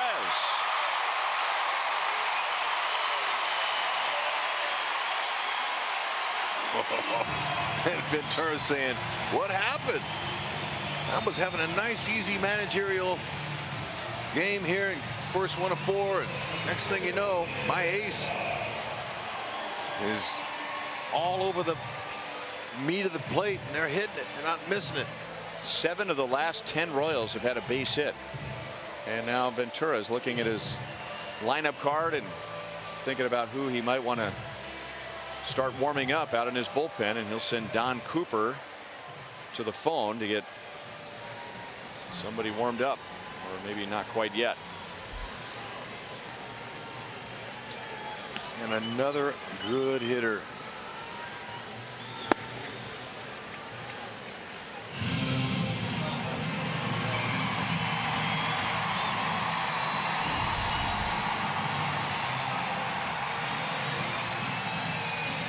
White Sox have had a tough year overall against the Royals, and if you want to point at one category, it would be the bullpen, and especially late in games. The Royals are 11-4 against the White Sox this year, and the White Sox have 7 blown saves against the Royals.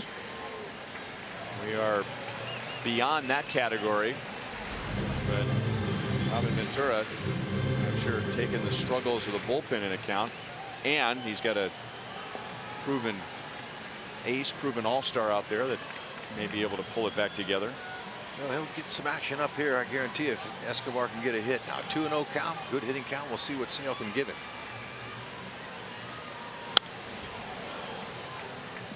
He struck Escobar out last time up looking at the slider that was up.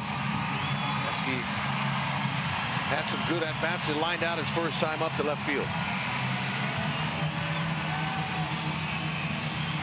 Esky, average with runners in scoring position, way up at 292 now. He's closing in on 300. His little second half surge of not swinging at pitches in the dirt has worked.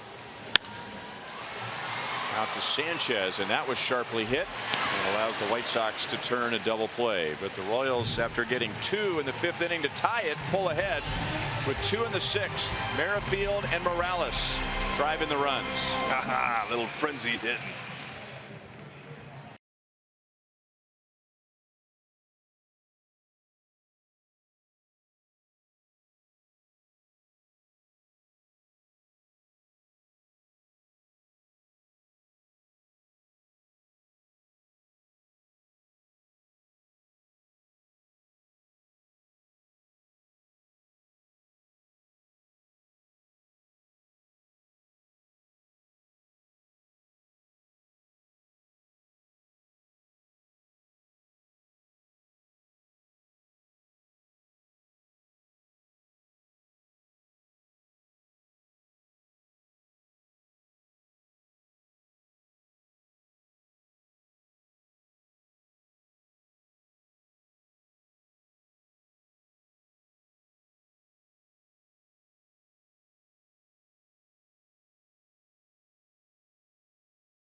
White Sox had a 2-0 lead going into the 5th inning, and Chris Sale had set down the first 13 Royals, and then the Royals get 2 in the 5th, 2 in the 6th. And how about Ian Kennedy grinding through 6 innings tonight? Matt Strahm will pitch the 7th. Ian Kennedy had a 25-pitch first inning and a 31-pitch second inning. Matt Strahm is a Chevy call to the bullpen. He'll get Sanchez, Garcia, and Eaton. 2 balls and no strikes. So Kennedy, all those pitches in the first 2 innings, only allowed 1 hit over his final 3 innings and retired 11 of the last 12. Yep. You could tell once his team got him a couple runs, he settled in and he started to smell it, and then the offense picked him up. He threw 74 pitches in the first 3 innings, 37 over his final 3 innings. Settled in. 2-2 on Sanchez. He struck out twice against Kennedy. Strahm, good fastball, low to mid 90s. Slider, occasional changeups. It's up to the pin to win.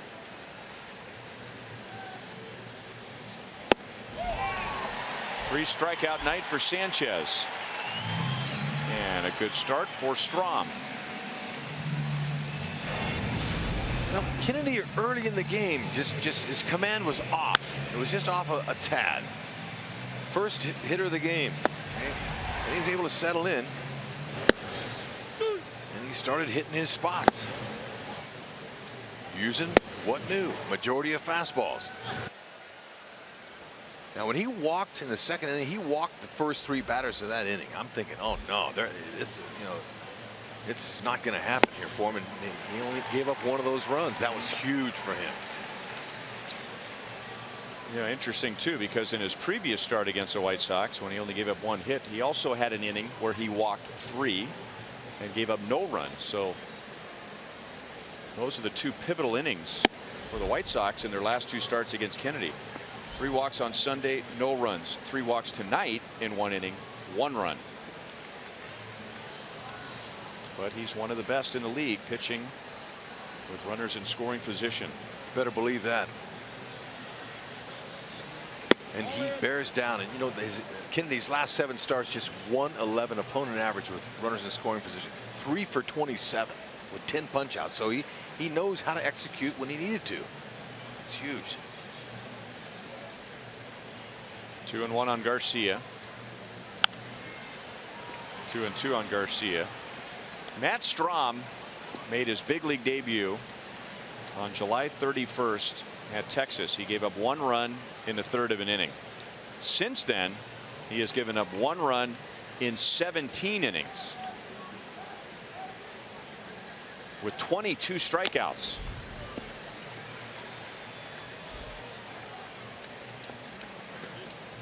Impressive, fearless, and has a fastball that eats. He just lets it up there.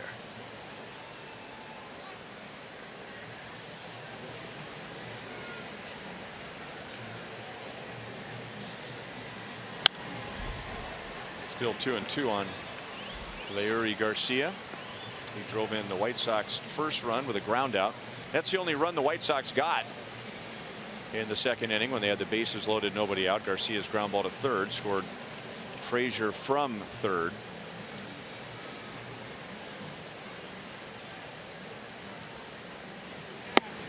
Strike 3 with a fastball.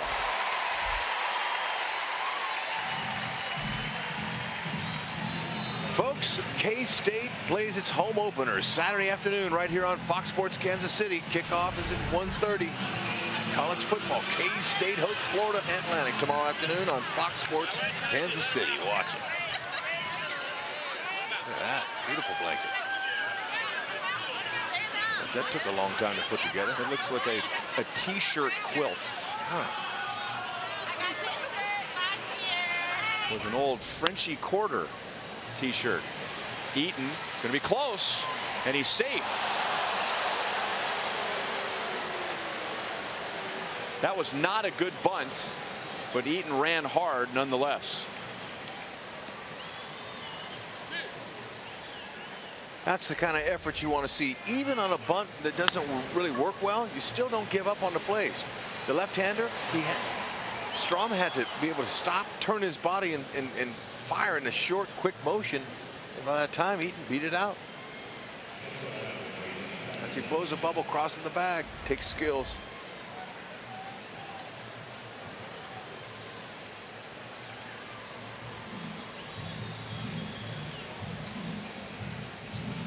Most hitters, and not because they don't play hard, but because they're human, they bunt back to the mound for a base hit. There is at least one moment while they're running up to first where they think, I'm out. Exactly. And maybe they're going 90% instead of 100%. You're right. And then you're out on a close play. It made for an awkward pivot for a left-hand pitcher. It sure did. See, he had to turn counterclockwise instead of spinning. But even if he spins, it's going to be tough. That close to be able to throw a dart. Didn't want to throw it away. Upstairs to Tyler Saladino, who has 2 hits tonight. He also has a key error, which was part of the Royals' 2-run 5th inning.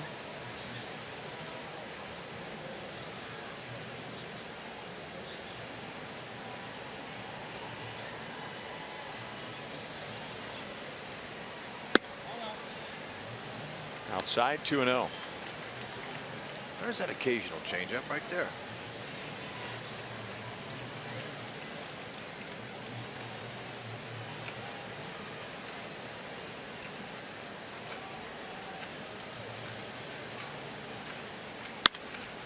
And now a base hit into right center field. Eaton looked like he went in limping into third base. Saladino ends up with a single. Or maybe he was just slowing down, but when he rounded second base, yeah, it looked like he was favoring something. Yeah, there's a left leg. So his bunt is big because it extends the inning. Saladino gets his 3rd hit tonight. And Jose Abreu, the White Sox hottest and most dangerous hitter, comes to the plate. So Salvi's taking some time for Kelvin Herrera.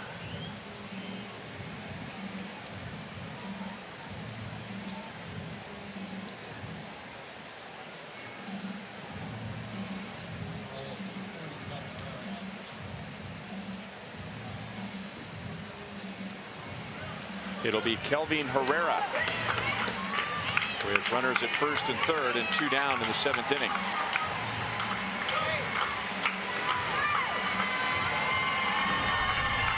Chevy call to the bullpen.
brought to you by your Kansas City area Chevy dealers. Visit for great prices on the all-new 2016 Malibu. By Panera Bread, food as it should be with 24 KC Metro locations. And by Academy Sports and Outdoors, right stuff, low price every day. Matt Strahm struck out the first 2 hitters of the inning, and then Adam Eaton didn't put down a great bunt, but it was in a position that made it a more challenging fielding play for Strahm, and then Tyler Saladino singles. And Ned Yost goes to Kelvin Herrera in the 7th inning to face the dangerous Jose Abreu. Even though Matt Strahm has a 114 average against right-handed batters, he's going to his guy to get this final out here in this inning.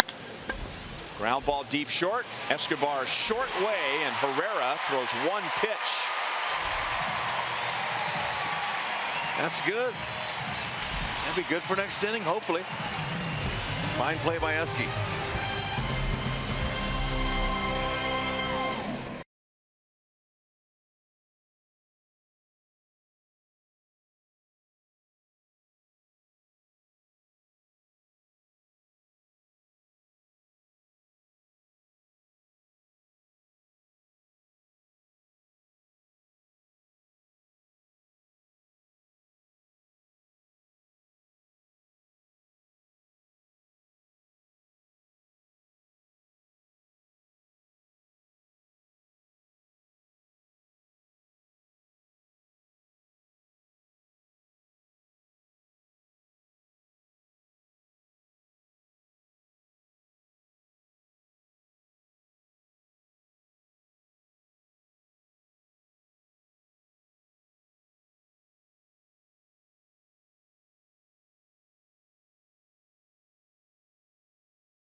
Oh, It was a beauty. that was a great sign. I loved it. Darn. We missed it. We'll have to go back and show it to you.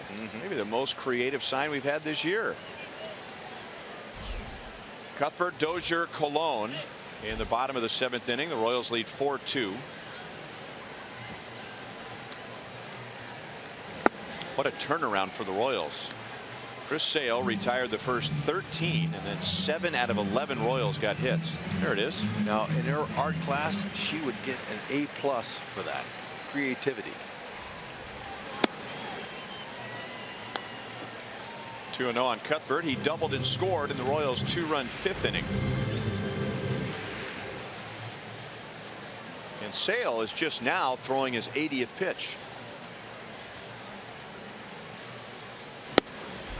So whether he was getting outs or the Royals were getting hits, he hasn't had many long battles with hitters tonight.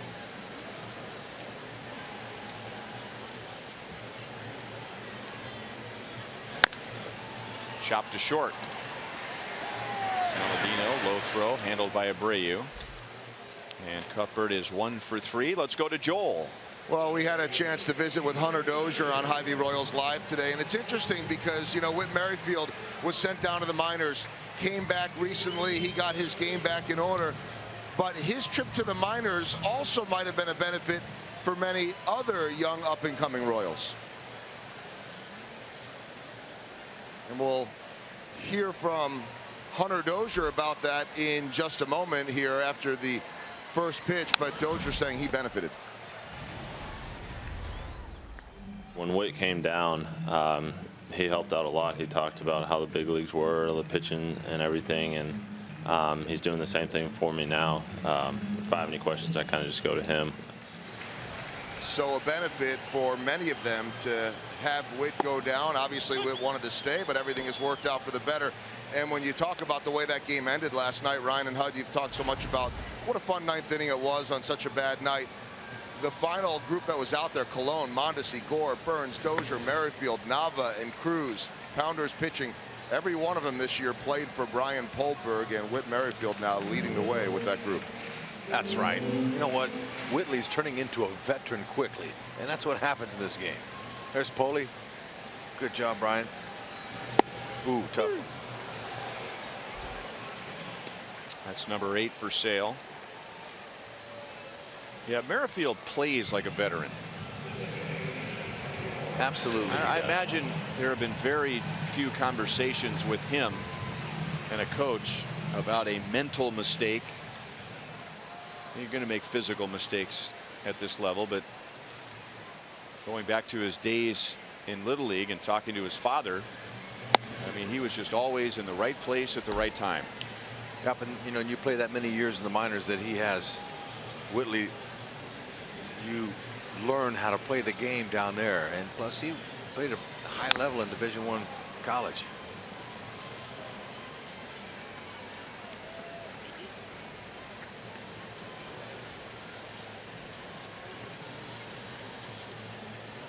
Malone is grounded to short and line to right.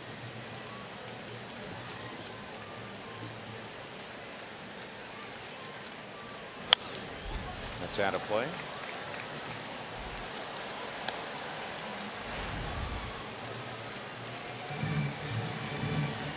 .292 big league at bats before his first major league home run last night. But he has provided many other thrills for Royals fans in the postseason. 2-2.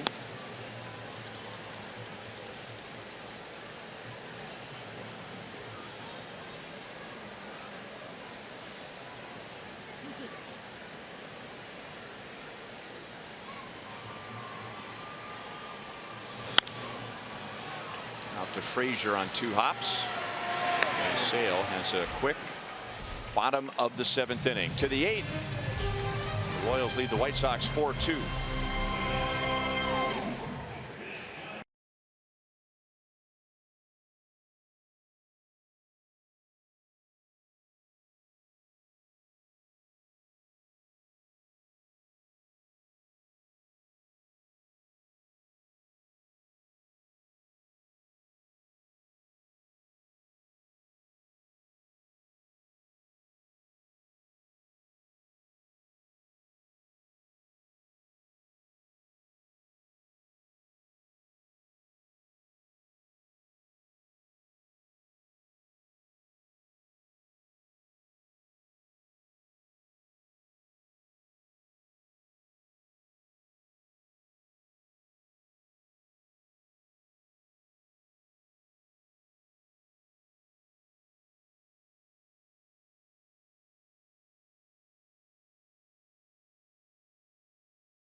How about Zach Britton? He's going to get Cy Young consideration, 44 for 44, and saves Mike Napoli, getting it done for Cleveland again. Clay Buchholz leading the way for Boston, and Toronto and LA right now scoreless at the start of their game.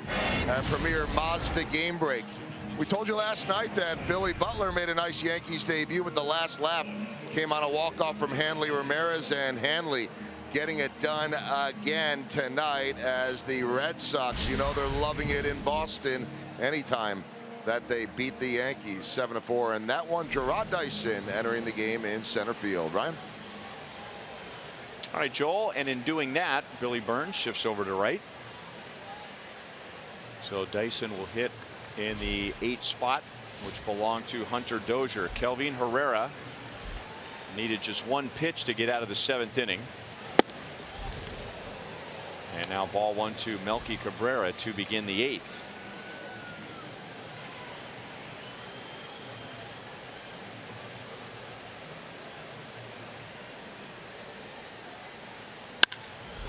Drilled to right field, and Burns is there.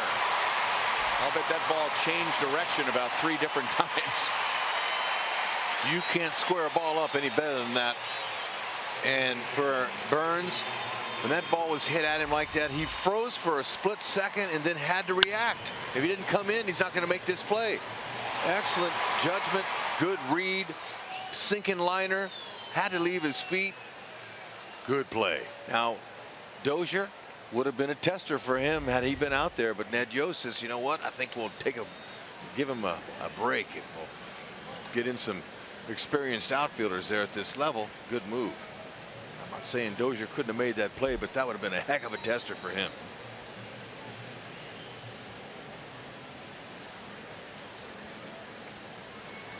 Now Frazier.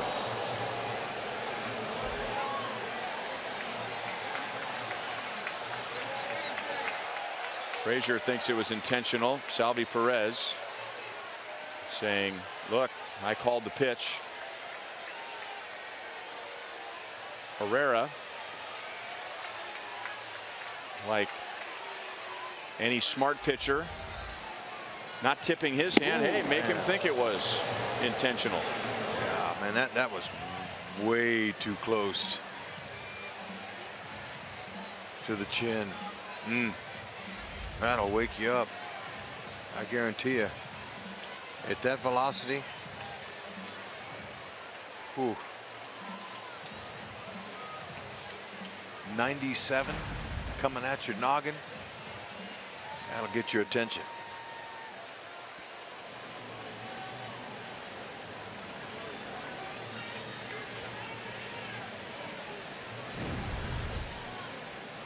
Interesting. Yep. One of those home runs was on August 9th. It was a 3-run home run in the 10th inning.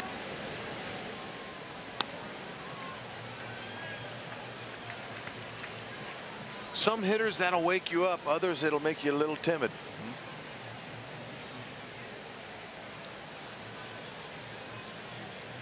Frazier doesn't look like the timid kind to me.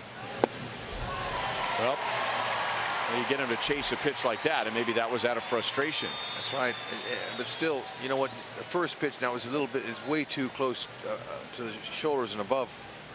But any pitch inside like that at 97 is going to knock the hitter off the plate. It's going to make him think about that, and then usually he'll go to the outside part of the plate. Fouled it off of his foot.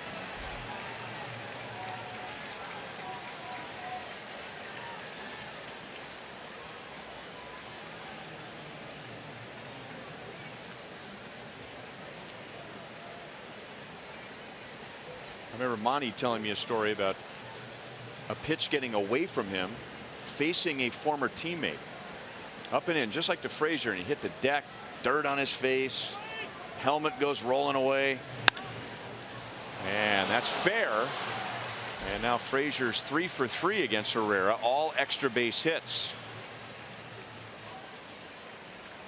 Slider, you know, that slider, it speeds the hitter's bat up. Herrera, it's a good pitch for him, but to me, I just think he uses it too much. He doesn't really need it now. That's right over the middle of the plate, and like I said, he's able to get around on it and pull it. Herrera did really well with his changeup fastball combination, because they're both way above average pitches. Now the slider's a good pitch for him, but that's just my opinion. He's going to use that slider, but sometimes he'll use it a little bit too much.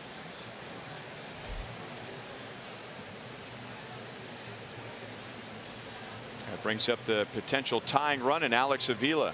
Now, if it's thrown where it's supposed to be thrown, outside, away, then it can be more effective. But some hitters, he'll throw that 3 times in an at-bat, and it gives the hitter an idea, okay, I can get to that one. Avila has completely different numbers 0 for 11 with 5 strikeouts against Herrera. Just to finish the story, Monty, former teammate, ball got away from him, didn't mean to pitch him up and in, but that teammate and friend goes down, dirt on his face, helmet rolls away, looks at Monty, looks at his catcher Mike McFarland and said, what was that all about? And Max said, I don't know. And Monty said he never tipped his hand. You know, he never went in and said, you know, my bad. Hey, let him know. Maybe maybe that was on purpose. That's exactly right. No need to say anything. Let the hitter think.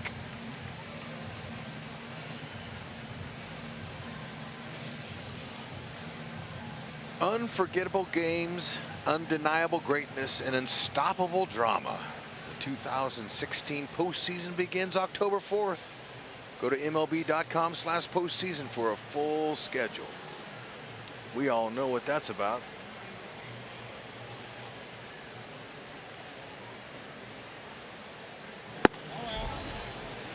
And now it's 3-0 on Avila. Ned Yost is veering off of his preferred course tonight, asking Herrera to get 4 outs over 2 innings. We discussed that in length earlier during this homestand. There's a strike to Avila. That was the Tuesday game with Oakland. Wade Davis was not available and asked about using Herrera for a 4-out save. Ned said, you know, he didn't want to do that because the last time he did that, Herrera wasn't available the next 2 games. Well, I think that 1 pitch inning to Abreu helped Ned with that decision to keep him going. He didn't use him that much. Just 1 pitch. But well, but you don't bring him in the 7th inning unless you haven't already decided in your mind that you're also going to use him for the 8th inning. I mean, this is his inning.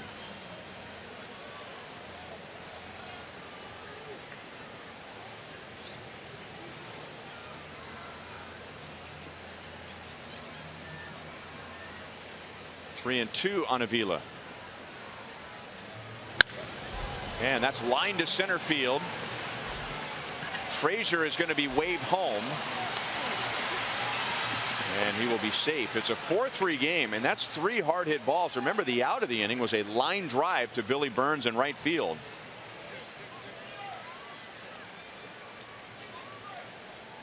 And now the tying runs at first base with 1 out. Well, Avila's 3rd straight fastball. He had enough to timing and just shorten up his swing. Very good swing there. Frazier, I don't know what Frazier was doing, but there's no way that that ball is going to get caught. But obviously, he's able to score anyway. But he took a full turnaround, looked for the ball before he even broke home. J.B. Shuck is going to run for Avila.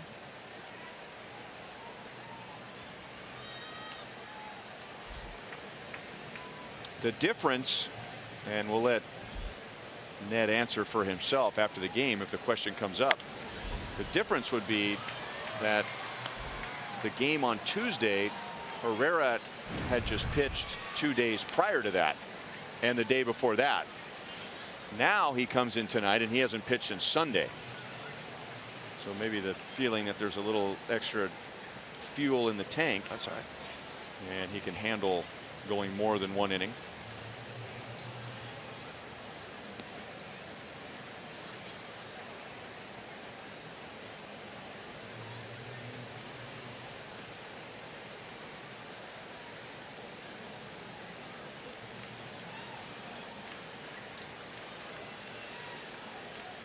Garcia walked in the 2nd inning.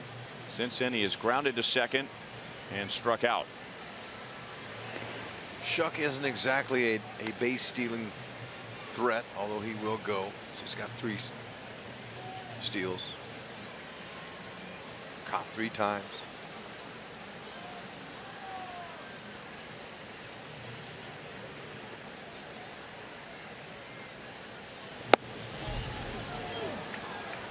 One and 1 on Garcia.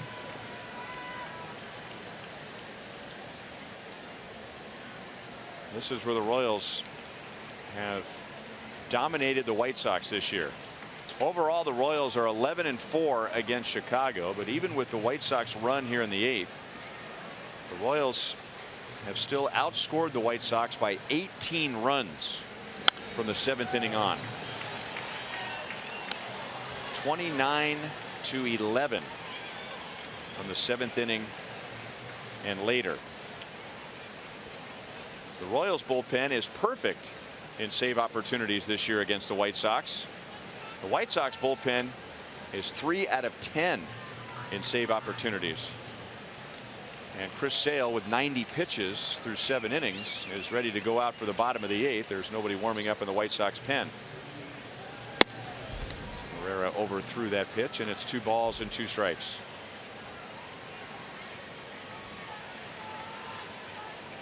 Yeah, and with Sale's pitch count at 90 and the luck of his bullpen against the Royals, he's going to stay with Sale as long as he can.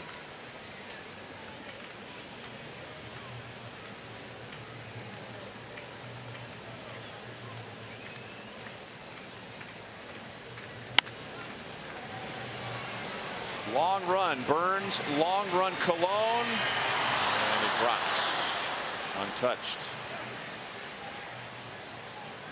except by that fella. Okay, there's a slider, and it was belt high.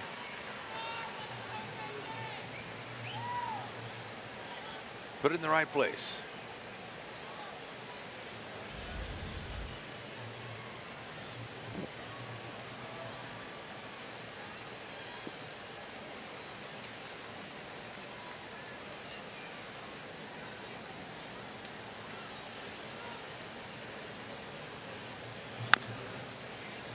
Still 2-2. There's the changeup. Now the changeup is preferable because it goes down. It has some downward movement. The slider, it stays up. It has some more lateral movement. It stays in the zone a little bit longer.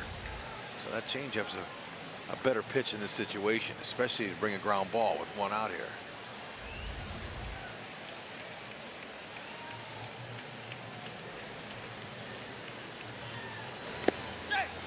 Full count. Now Carlos Sanchez is on deck. He's the number 8 hitter. And Sanchez has 0 home runs this year. But Robin Ventura has Justin Morneau on his bench. And others, but that's the one that really stands out. Shuck runs, and that's ball 4. Tying run in scoring position. Go ahead run at first with 1 out. And Sanchez will hit. Morneau's been experiencing some back problems, some back stiffness. May not be available.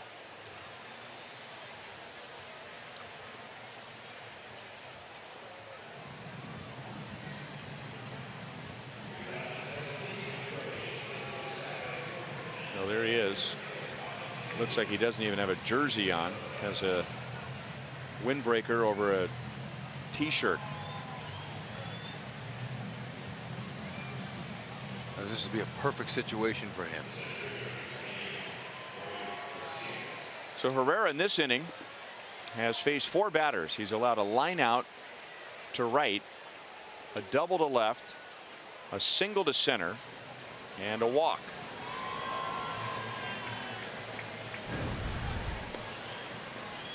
Carlos Sanchez is 0 for 3 with 3 strikeouts. He struck out twice against Kennedy and once against Strom. Fastball is high. He's a little better from this side of the plate. If you go by batting average.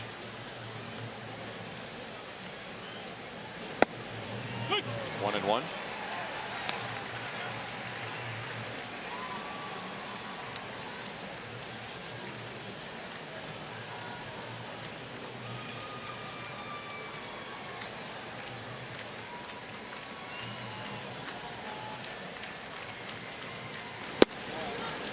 Two balls, 1 strike.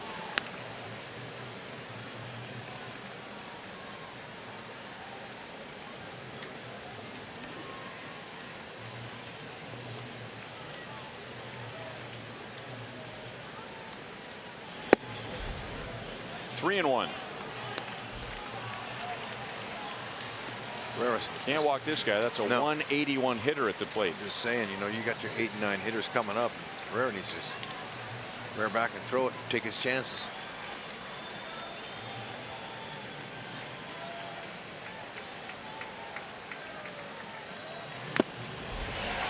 Three and 2.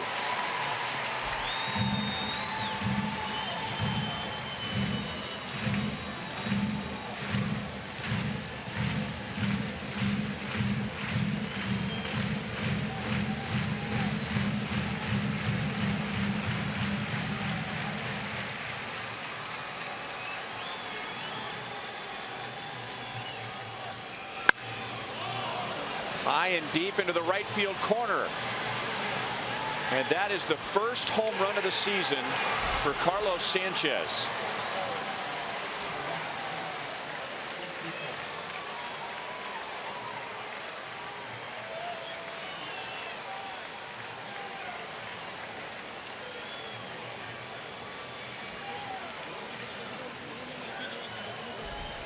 It is just his 6th major league home run. Oh, man. Herrera struggling in this inning. 94-mile-an-hour heater on the inner half, and all he had to do was just put a good easy swing on it and let the velocity carry, and he caught it underneath it, got some good backspin, and that ball carried out with no wind at the K tonight. It traveled far enough. And another fastball at 94.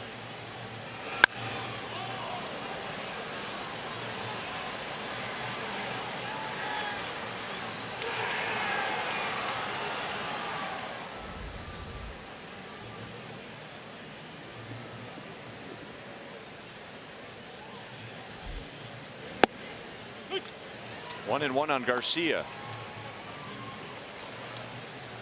That is the 6th home run allowed by Herrera in 67 innings. He's given up about 1 home run every 10 innings this year.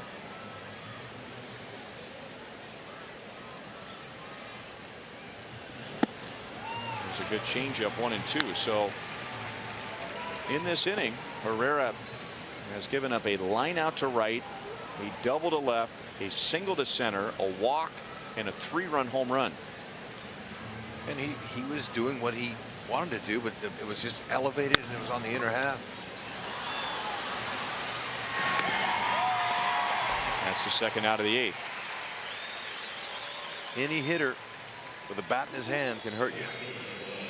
Good example right there.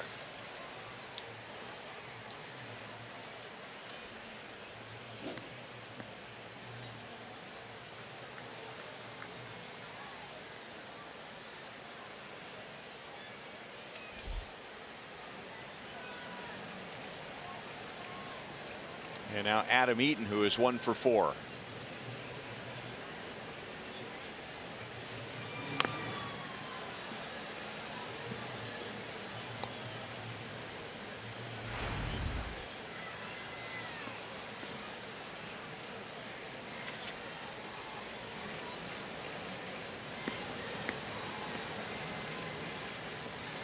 So now the White Sox offense have picked up Chris Sale.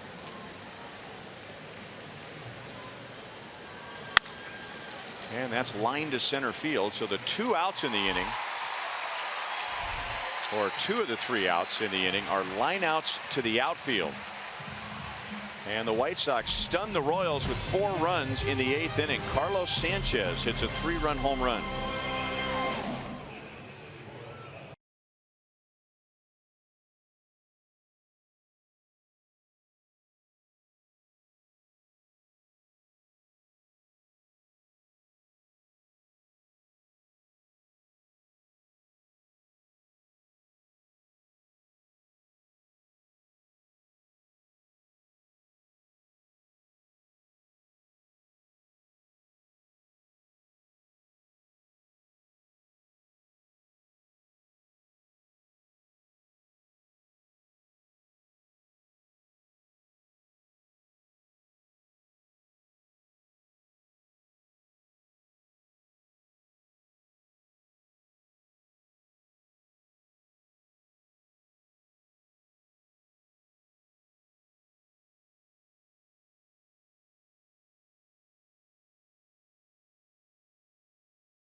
And then before we got to the bottom of the 8th, we had a great surprise here tonight. This is Petty Officer First Class Wayne Page. He served in the Navy for 22 years. And he's returning from Africa to the surprise of his family. His wife Chris, daughter Hannah, and son Isaac had no idea they were invited to the game. And that's the first time we've had a hometown hero celebration with a surprise. And it was up there on Crown Vision, and as always greeted with a standing ovation. And now they can enjoy the rest of the game together and hope for another Royals comeback against the White Sox. Yeah, that was great. Special moment. So Chris Sale has pitched with the lead. He has pitched down in the game, and now he's pitching with the lead again. And Burns ground ball up the middle, and there's a base hit into center field, and back come the Royals. Billy Burns has truly been a leadoff hitter tonight. He has led off all 4 times he's come to the plate and singled in his last 2 at-bats. That's right, the bunt hit, and now staying on top of the ball is really key for a guy like him that can run. Switch hitter, that ball had top spin on it. He's swinging down on it, and that 1, 2, 3 hopper, that ball picks up spin and was able to get by Saladino. Again, looking for the first pitch. Merrifield last time up, he nailed the first pitch as well. So he's not going to get a straight one this time. Vila put down breaking ball.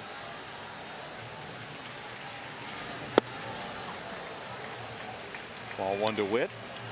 This is what Witt did to a first pitch in the 6th inning. Oh. Beautiful swing. Second triple on the year.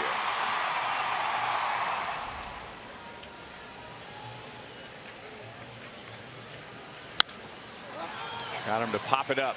Saladino's out from short. Garcia's in from center, and that's out number 1. All right, let's answer our sprint trivia question for tonight. Hunter Dozier made his first major league start tonight in right field. Who was the last Royals first-round pick before Dozier to start in right field? Eric Hosmer. Yep.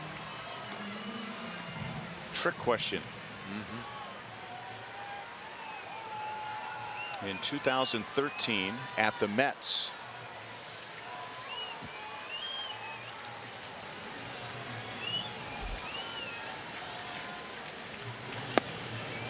Well, no left-hand batter has more home runs against Chris Sale than Eric Hosmer so far. Sale is ahead tonight.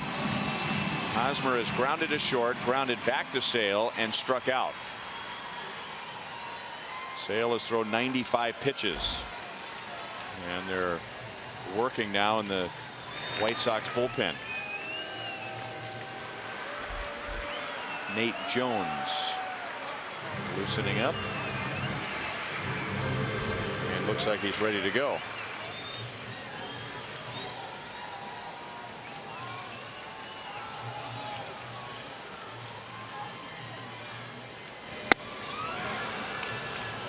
One and one.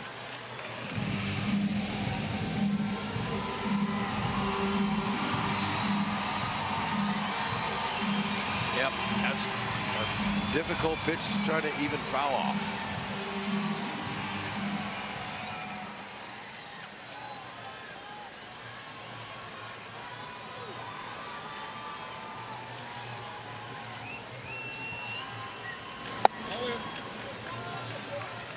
Two and one.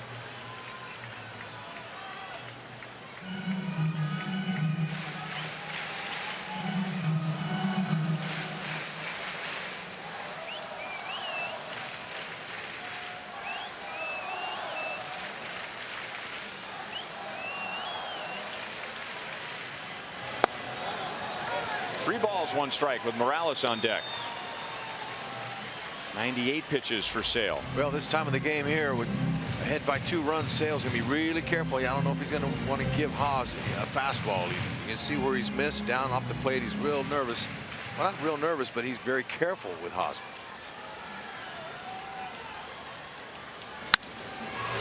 slice to left field, and Melky Cabrera is there.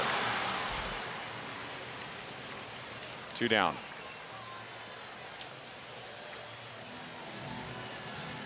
Vote for the Royals Player of the Month at one of the 7 Rally House locations in the KC metro area. All participants will be entered to win a majestic prize pack.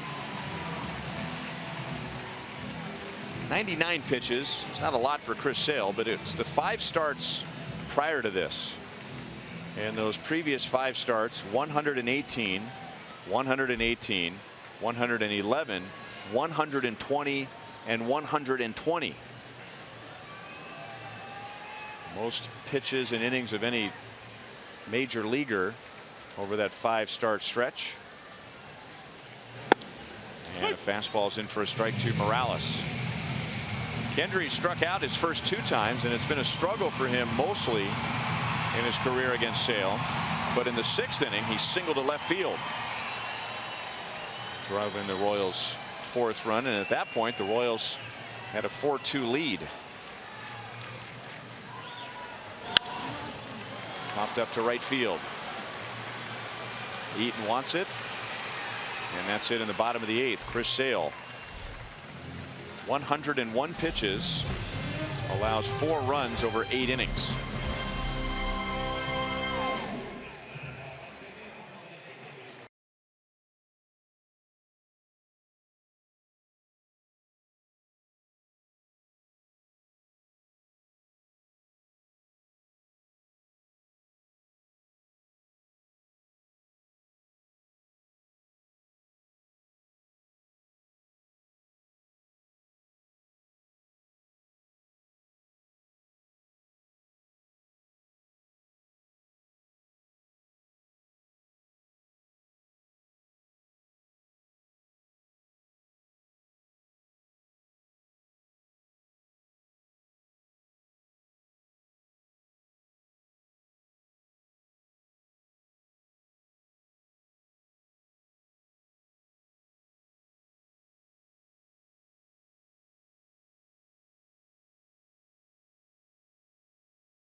Lead going into the 5th inning. Chris Sale retired the first 13 Royals. The Royals got 2 in the 5th. They got 2 in the 6th to take the lead.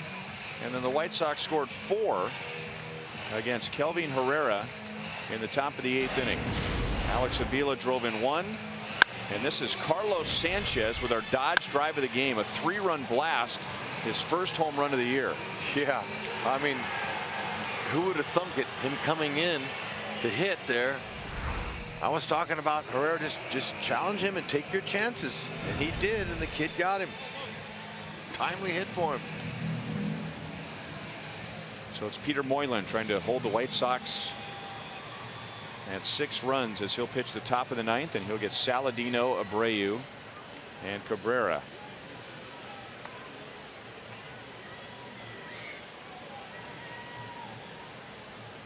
Something had fallen onto the field, and Gerard Dyson ran to the wall in center to throw it out of play. So Moylan was waiting on him. Outside to Saladino, who has 3 more hits against the Royals tonight. He's 3 for 4.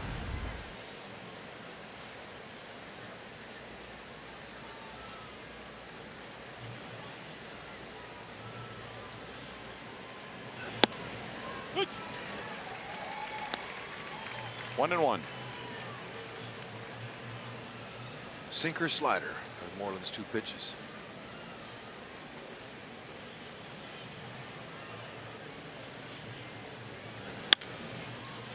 Grounded out to Escobar. 1 out. cheer on longtime Royal Alex Gordon on Thursdays in his fan section, Gordo Nation. For only $35, you'll get a seat in left field, a limited edition Charlie Hustle brand t-shirt, and an Alex Gordon big hit. Join your fellow fans for this fun experience supporting Gordo. There are only 2 left, including the makeup Gordo Nation and Buck Night, September 19th, so be sure to get your tickets at royal.com/theme tickets.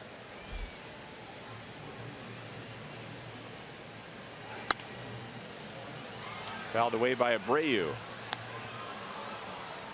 2 for 4 with a run scored. Jose Abreu. 95 driven in this year.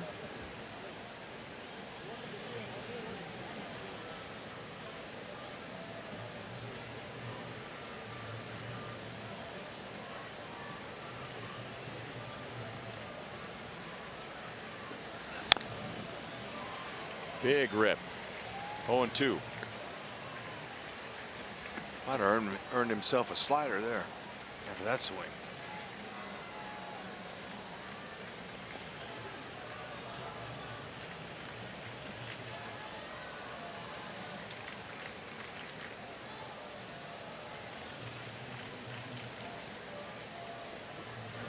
And there it is, way outside. That's a great spot for it. Start it middle in, let it break away, get a swing and a miss on it.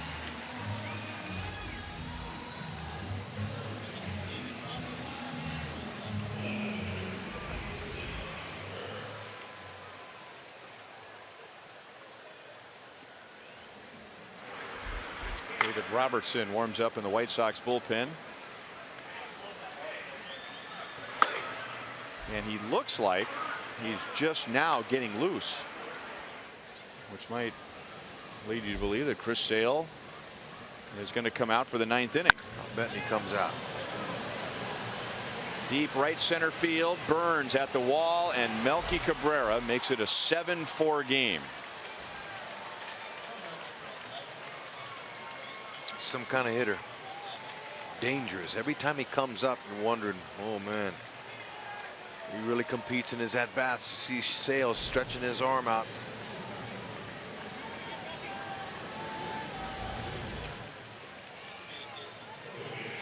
Sinker was up just below the belt, right in his wheelhouse.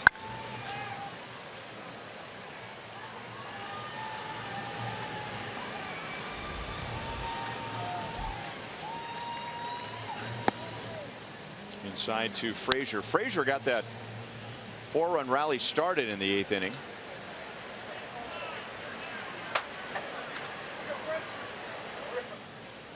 With 1 out, he was almost drilled on the chin by Kelvin Herrera. He was not happy about it, thinking that Herrera had done it on purpose. And then he doubled.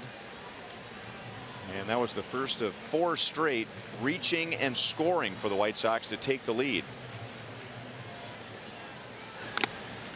Well, you know, I talked about the fact that that'll wake a hitter up. It'll either wake him up to where they say, all right, I'm gonna get you, or it's gonna say, oh, okay, look, or shake him up. Right. And Frazier's not the kind of guy that's gonna be shaken up. He's a veteran player and he takes the challenges, and now he's 3 for 3 off Herrera. But this was dangerous, and he snapped around right away. And I'm sure there was, you know, he's not gonna go anywhere, but Salvi was saying, hey, it's okay. But that woke him up.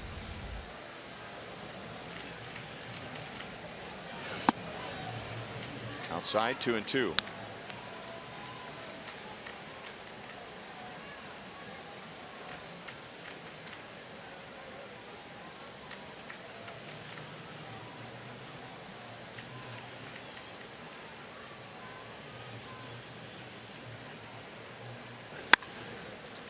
Out to Colon.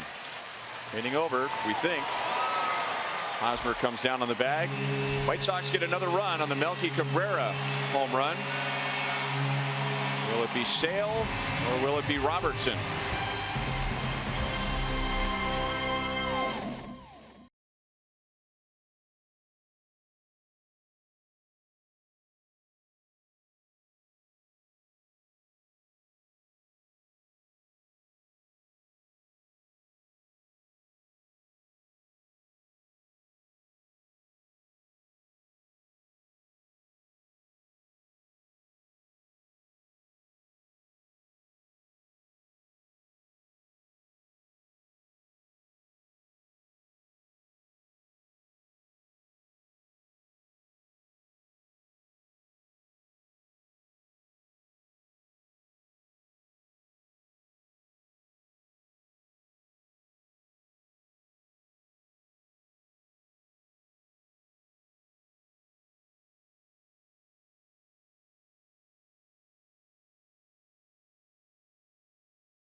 Lottery. Every ticket you play gives back to schools across Missouri, so play it forward for the Missouri Lottery. By Menards. Save big money at Menards on all your home improvement needs. And by your Midwest Ford dealers. Visit us at your MidwestFordDealers.com. Well, here's the answer to our question. Chris Sale will at least start the bottom of the 9th inning. Robertson's ready to go in the bullpen. He already leads the league with 5 complete games. He has thrown 101 pitches. And the Royals have Perez, Escobar, and Cuthbert coming up. Salvi loops it to center field, and that's going to be caught by Garcia.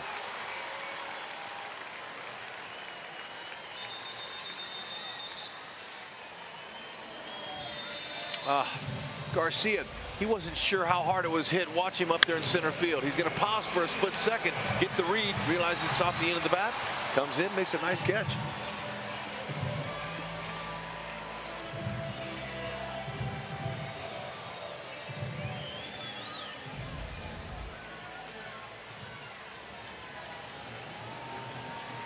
One pitch, one out. Alcides Escobar takes a strike. Escobar is 0 for 3. Tim Anderson is at shortstop, replacing Tyler Saladino. He's the White Sox regular shortstop. 1 ball, 1 strike.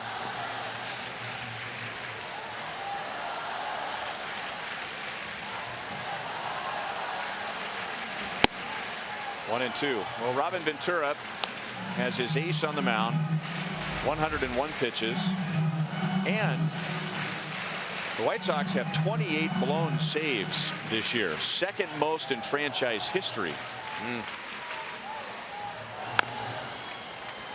And based on what the Royals have done to the White Sox this year in the 7th inning or later, he's going to stay with the proven commodity in Sale.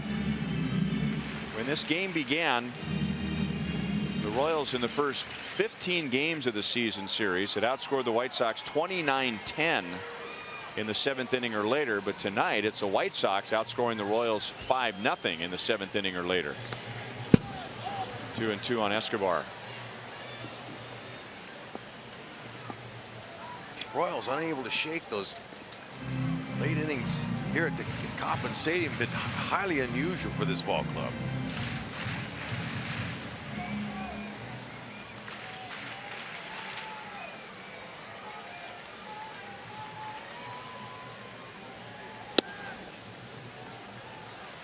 Three and 2.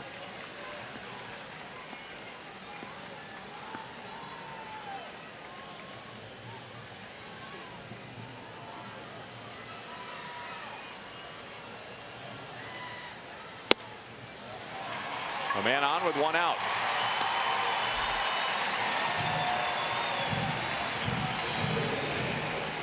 And that right there is Chris Sale's first walk, and it comes with 1 out in the 9th inning. Been averaging just 1.9. I mean, per start. He's one of the best. Likes to get early count outs. Is the reason he's been able to stay in this game. Impressive job he's done. He's held strong. Offense picked him up. 4 spot in the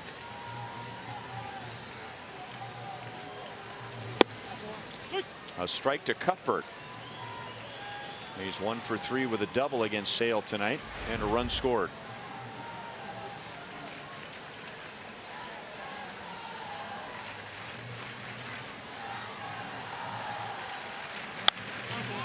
Fouled away, 0-2. Coming up when the game is over, Boulevard Royals Live with Joel and Monty.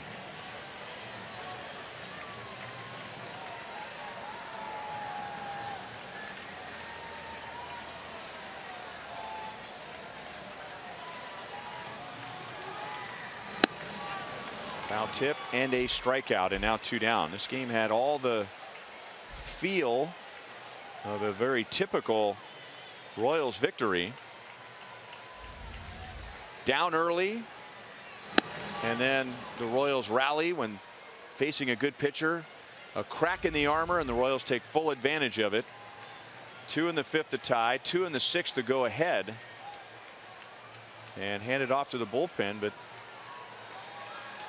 White Sox have 5 runs in the last 2 innings against the Royals bullpen. Paulo Orlando is going to bat for Gerard Dyson.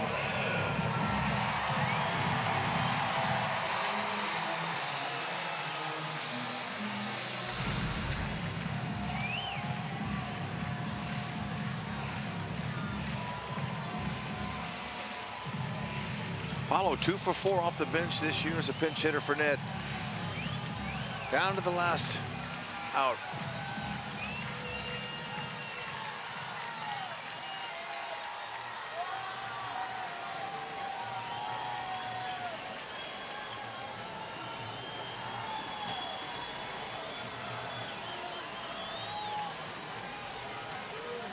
Paulo drove in 4 in the just completed Oakland series, the most for any Royal. Escobar runs. The White Sox will allow him to do so. No stolen base. 1-0 on Paulo.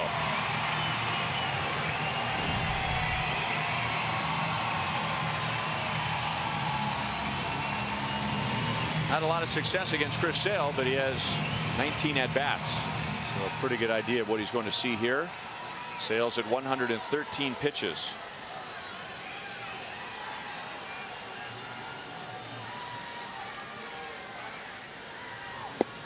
Inside, 2-0.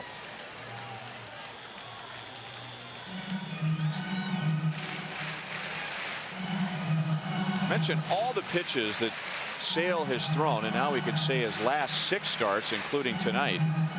And that would be 120, 120 again, 111, 118, 118 again, and now this will be his 115th pitch.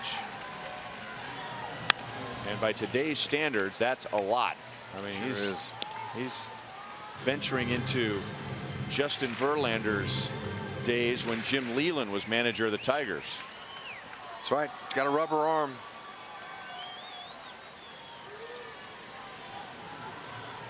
Big time competitor.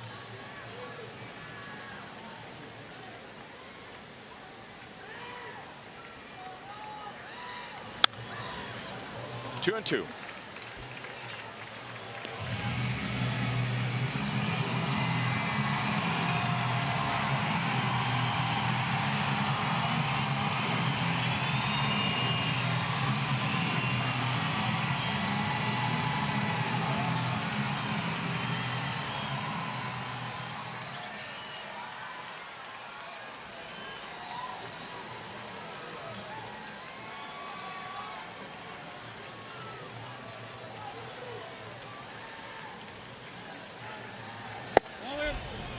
Inside, full count. Colon, if Orlando gets on, would represent the tying run, and you wonder if Robin Ventura, with Sale about to throw his 118th pitch, would go to Robertson.